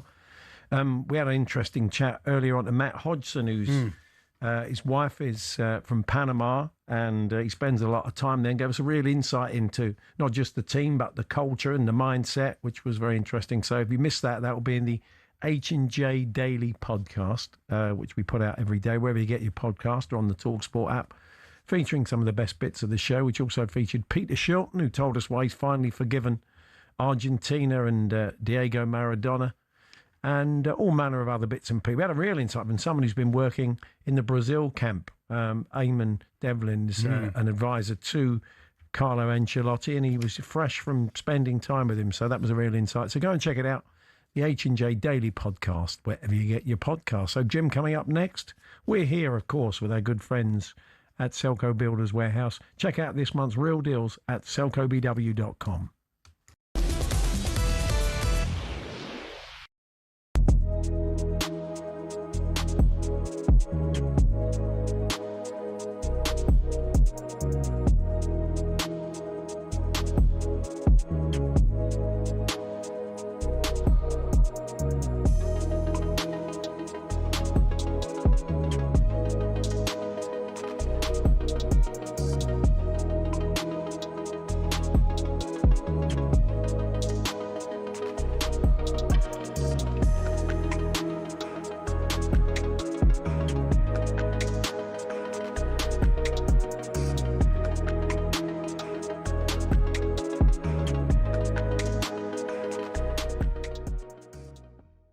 Hi, Reece. How you doing, Andrew? How you doing, Darren? You well? Yeah. Good, man, you? You sound tired. Oh, do you know what? I am very tired. I work in. I'm a director of fun in a place called the Polworth Tavern. Now we've had a lot of fun trying to support the Tartan Army and try to support Scotland, but last night's just embarrassing. You can't support Steve Clark anymore. I think it's absolutely embarrassing how the fact he even got a 4-year contract before we even went there. It's an embarrassment to Scotland. And do you know what? And I hope you would agree with us. I think we're the laughing stock of Britain right now. Do you know? Listen, I wouldn't say you're the laughing stock of Britain, but let me ask you, Reece, because I understand the last two performances haven't been great, but realistically, in this group, where did you feel you'd finish? I think we should have put a better performance. I think we need a bit of a... So I'm a Hearts fan, and like we were all talking about Scottish football last season. Bit of fight, bit of hardcore. You've not seen that. You've not seen that in the World Cup. There's no the fight. There's no the elbows in. There's no the Scotland the brave. And I think it is actually an embarrassment for the players. But I don't think that comes to the players. I think that's the way that Steve Clark's one of the players. I think it's an embarrassment. Two or three of those goals, just play Craig Gordon. He saves them. That's Reece, thanks for your call. That's the problem, that they'll look back at their missed opportunities. Yeah. I'm not suggesting they should have won all 3 games or even 2 of them, but they'll look back at the middle game. Morocco could have done more. Could have had a penalty, maybe 2.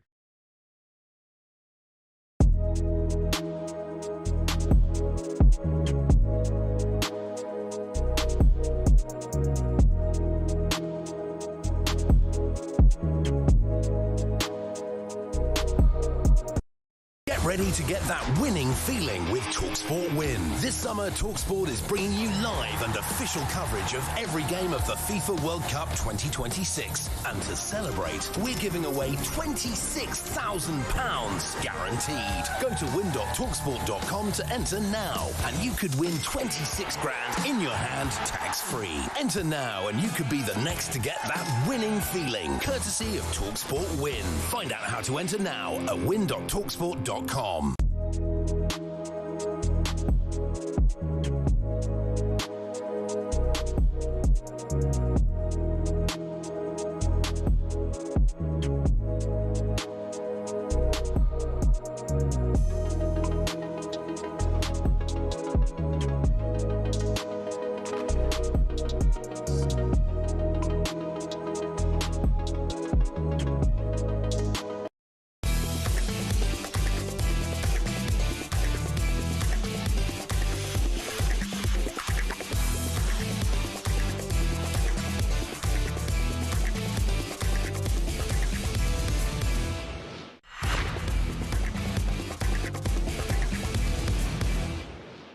Inside Series on talkSPORT with BetMGM. Watch the latest Inside Series episode live on talkSPORT's YouTube channel now. 18+, gambleaware.org. Time to look back on the latest episode of Inside England with BetMGM. On this week's episode, Ollie Klink, Flex and Rory Jennings discuss England's draw with Ghana. Look ahead to the game with Panama tomorrow night, live on talkSPORT. Flex and Rory demanded big changes. Anthony Gordon isn't good enough to play for England. You can argue that he's a good club footballer. He is in the last 15, 20 minutes against tired opposition. I would argue he's just not an international... In the same way I've said it about Cons, he's just not an international footballer. Mark Marcus Rashford is obviously an international footballer. You know, there's just a chasm in quality. There is just a chasm in quality. But with Anthony Gordon, he's so ineffective. He didn't get beyond his fullback once. Like, he didn't do it once. They were looking after him so easy. Everything that he was supposed to do, he didn't do. It was one of the most non-performances from an attacking player that I can really remember from an England player. And I think that he just shouldn't play for England again. I just don't think he's an... Well, there we are. Don't forget, you can watch all the latest Inside Series episodes live on talkSPORT's YouTube channel now. That's all thanks to BetMGM. 18 plus. BeGambleAware.org. Inside Series on talkSPORT with BetMGM. Watch the latest Inside Series episode live on talkSPORT's YouTube channel now. 18 plus. BeGambleAware.org.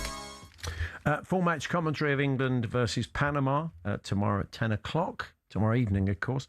Jim Proudfoot is your commentator alongside Stuart Pearce with Adrian Durham, your host. Faye chatting to all the main protagonists after the game. Jim joins us now. Hi, Jim. Hi, a very good afternoon to you. Yeah, that's right. You're correcting for us, which is very kind. Still pretty early for you. Looking quite quiet out there in New York, Jim. Yeah, it's a little bit busy. The traffic rumbling up 6th Avenue. It's getting there. They say it's the city that never sleeps. It's certainly the hotel that never sleeps. But it's been hugely enjoyable. I love this place. It's been great to be here. We were treated to a fantastic game yesterday. That Ecuador-Germany match was sensational. It was one of the very best World Cup games that I've ever seen for everything that was on it. Really, really good. Hoping that it's a lot more routine for England tomorrow than it was for Germany yesterday. Yeah. We were chatting to Matt Hodgson, who knows a bit about Panama earlier on, and we were making the point that they may play a low block to keep it respectable from their point of view, but they have really got nothing to play for. They can't qualify. They'll want to put on a bit of a show. I mean, what's your expectation? You've done your research on them, Jim. Well, they'll play with a back five. How they approach it tactically, I'm not too sure beyond that, because you have a look at, for instance, the USA-Turkey game yesterday, which is a similar situation, in that Turkey knew that they were already out and they hadn't got a point, and they wanted to prove a point rather than go home with absolutely nothing. So they were a lot more attacking and they gave it a good go. And if Panama do that, it might actually play into England's hands, I would think. So it'd be interesting to see exactly how they approach it. They're not a bad team. No. I mean, they're ranked inside the top 40 in the world, and there are plenty here that have played well that aren't. So I don't think it is a gimme, but listen, you'd be hugely disappointed if England couldn't get the win and get the job done. But Panama are a much better side. I'm sure that this point was made. A much, much better side than the one that we faced in Russia 8 years ago. Yeah, absolutely, yeah. It's interesting that people talk about lucky managers and lucky generals, but Southgate always seemed to get quite good draws. This one for England seems a really hard draw. It's a hard group. The next stage could be a difficult game if they have to play Ecuador. You know, then they possibly could have to go to Mexico. It's not been an easy run, this, has it? No, it isn't at all. I mean, my gut feeling looking at how the permutations are going to work, Andy, is that they're not going to end up getting Ecuador. I think it's much more likely that they will face one of the African teams from either Group I or Group K. So, I mean, it all depends on results tonight. But say Senegal, for instance, wins by a couple of goals against Iraq, that might be enough to book a game with them. Or DR Congo is probably a more likely opponent than Senegal as well. But than Ecuador, I beg your pardon. But having seen Ecuador yesterday, there are teams I'd rather face, I think, than them. Yeah, but even Senegal are quite good. They haven't played that brilliantly here, but they are decent. No, absolutely. It's a round of 32 tie. It's not the easiest in the world by any stretch of the imagination. Then it's Mexico away. Then it's Brazil. Then you can have Argentina. And even after you've disposed of all of those, you can still have France in the final. I mean, that is a tough run. We were just really tough run. Absolutely. We were chatting to Eamon Devlin, who works with Carlo Ancelotti. He's fresh from the Brazil camp, and he watched the England game with Ancelotti, and he said Ancelotti was really impressed. That was the Croatia game, yeah, but very impressed with England and the way they played in the Croatia game. So that was quite interesting. Yeah, I mean, I think that even in the cold light of day, and we're 11, 12 days after that game, it's still easy to purr about the attacking nature of the performance. In the first 25 minutes of the second half, they were sensational and would give everybody everybody in this tournament a good go if they can play like that. And it's a big if, obviously, because they've played 90 minutes since then. Well, they didn't play like that at all. So I think that's going to be interesting as well, looking ahead to the Panama game tomorrow. Is this performance going to be more redolent of the Croatia game or more similar to the Ghana game? And obviously, from an England perspective, they need it to be the former. Just very quickly, I put Jarrod Kwanzaa up for press, which might suggest that he could be playing with Reece James not training, apparently. Nico O'Reilly could be back for Jed Spence, and Saka might want to start to get a bit more game time in his legs. Jim, you expecting many more changes? I would be concerned about Declan Rice, just in terms of the fact that they've said that he's missed some training, and that they are publicly happy to admit that they're managing his injury as well. I'd like to think that Declan will be able to start.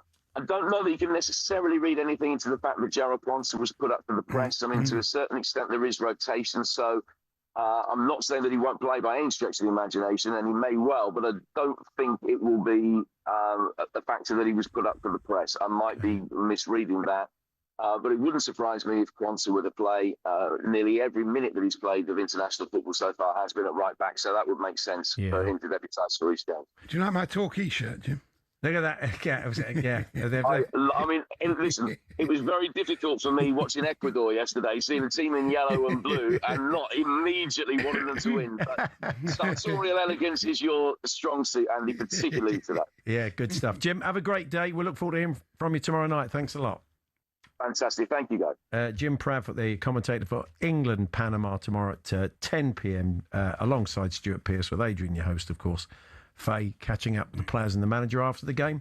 You'll be able to get your calls in here on talkSPORT straight after the match, after what we hope is a thumping England victory, climbing back on the horse. Enjoy all the football on talkSPORT as it unfolds this weekend. We will catch up with you on Monday, reconvene, and look at all the big stories and start building up to the knockout stages that get underway Sunday night, don't they? So, yeah, have a good one.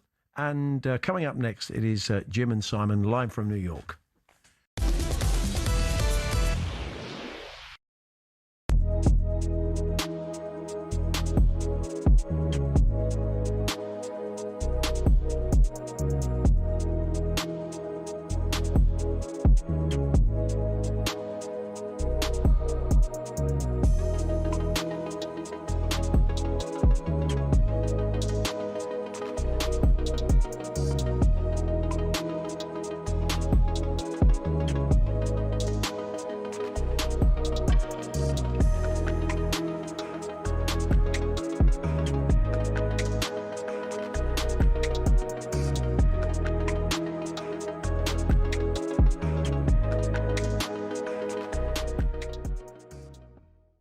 Look at Scotland over the 3 games, David. What is your overall assessment and takeaway? I mean, most of us looked at it and felt that Morocco and Brazil would be a reach to get anything from, and that the outcome of the Haitian game would be important and that goals needed to be scored. Criticism is being made of Steve Clarke. I'm not asking you to jump on the bandwagon, but the manner in which Scotland have played, the lack of bravery, the fact that they've been very negative in lots of people's minds, and Steve is a defensive coach. When you hear all those things, what's your assessment of these 3 games and the opportunities that Scotland have either taken or missed? Yeah. Well, we spoke the other day. I think the biggest word what you're missing here, Simon, is quality.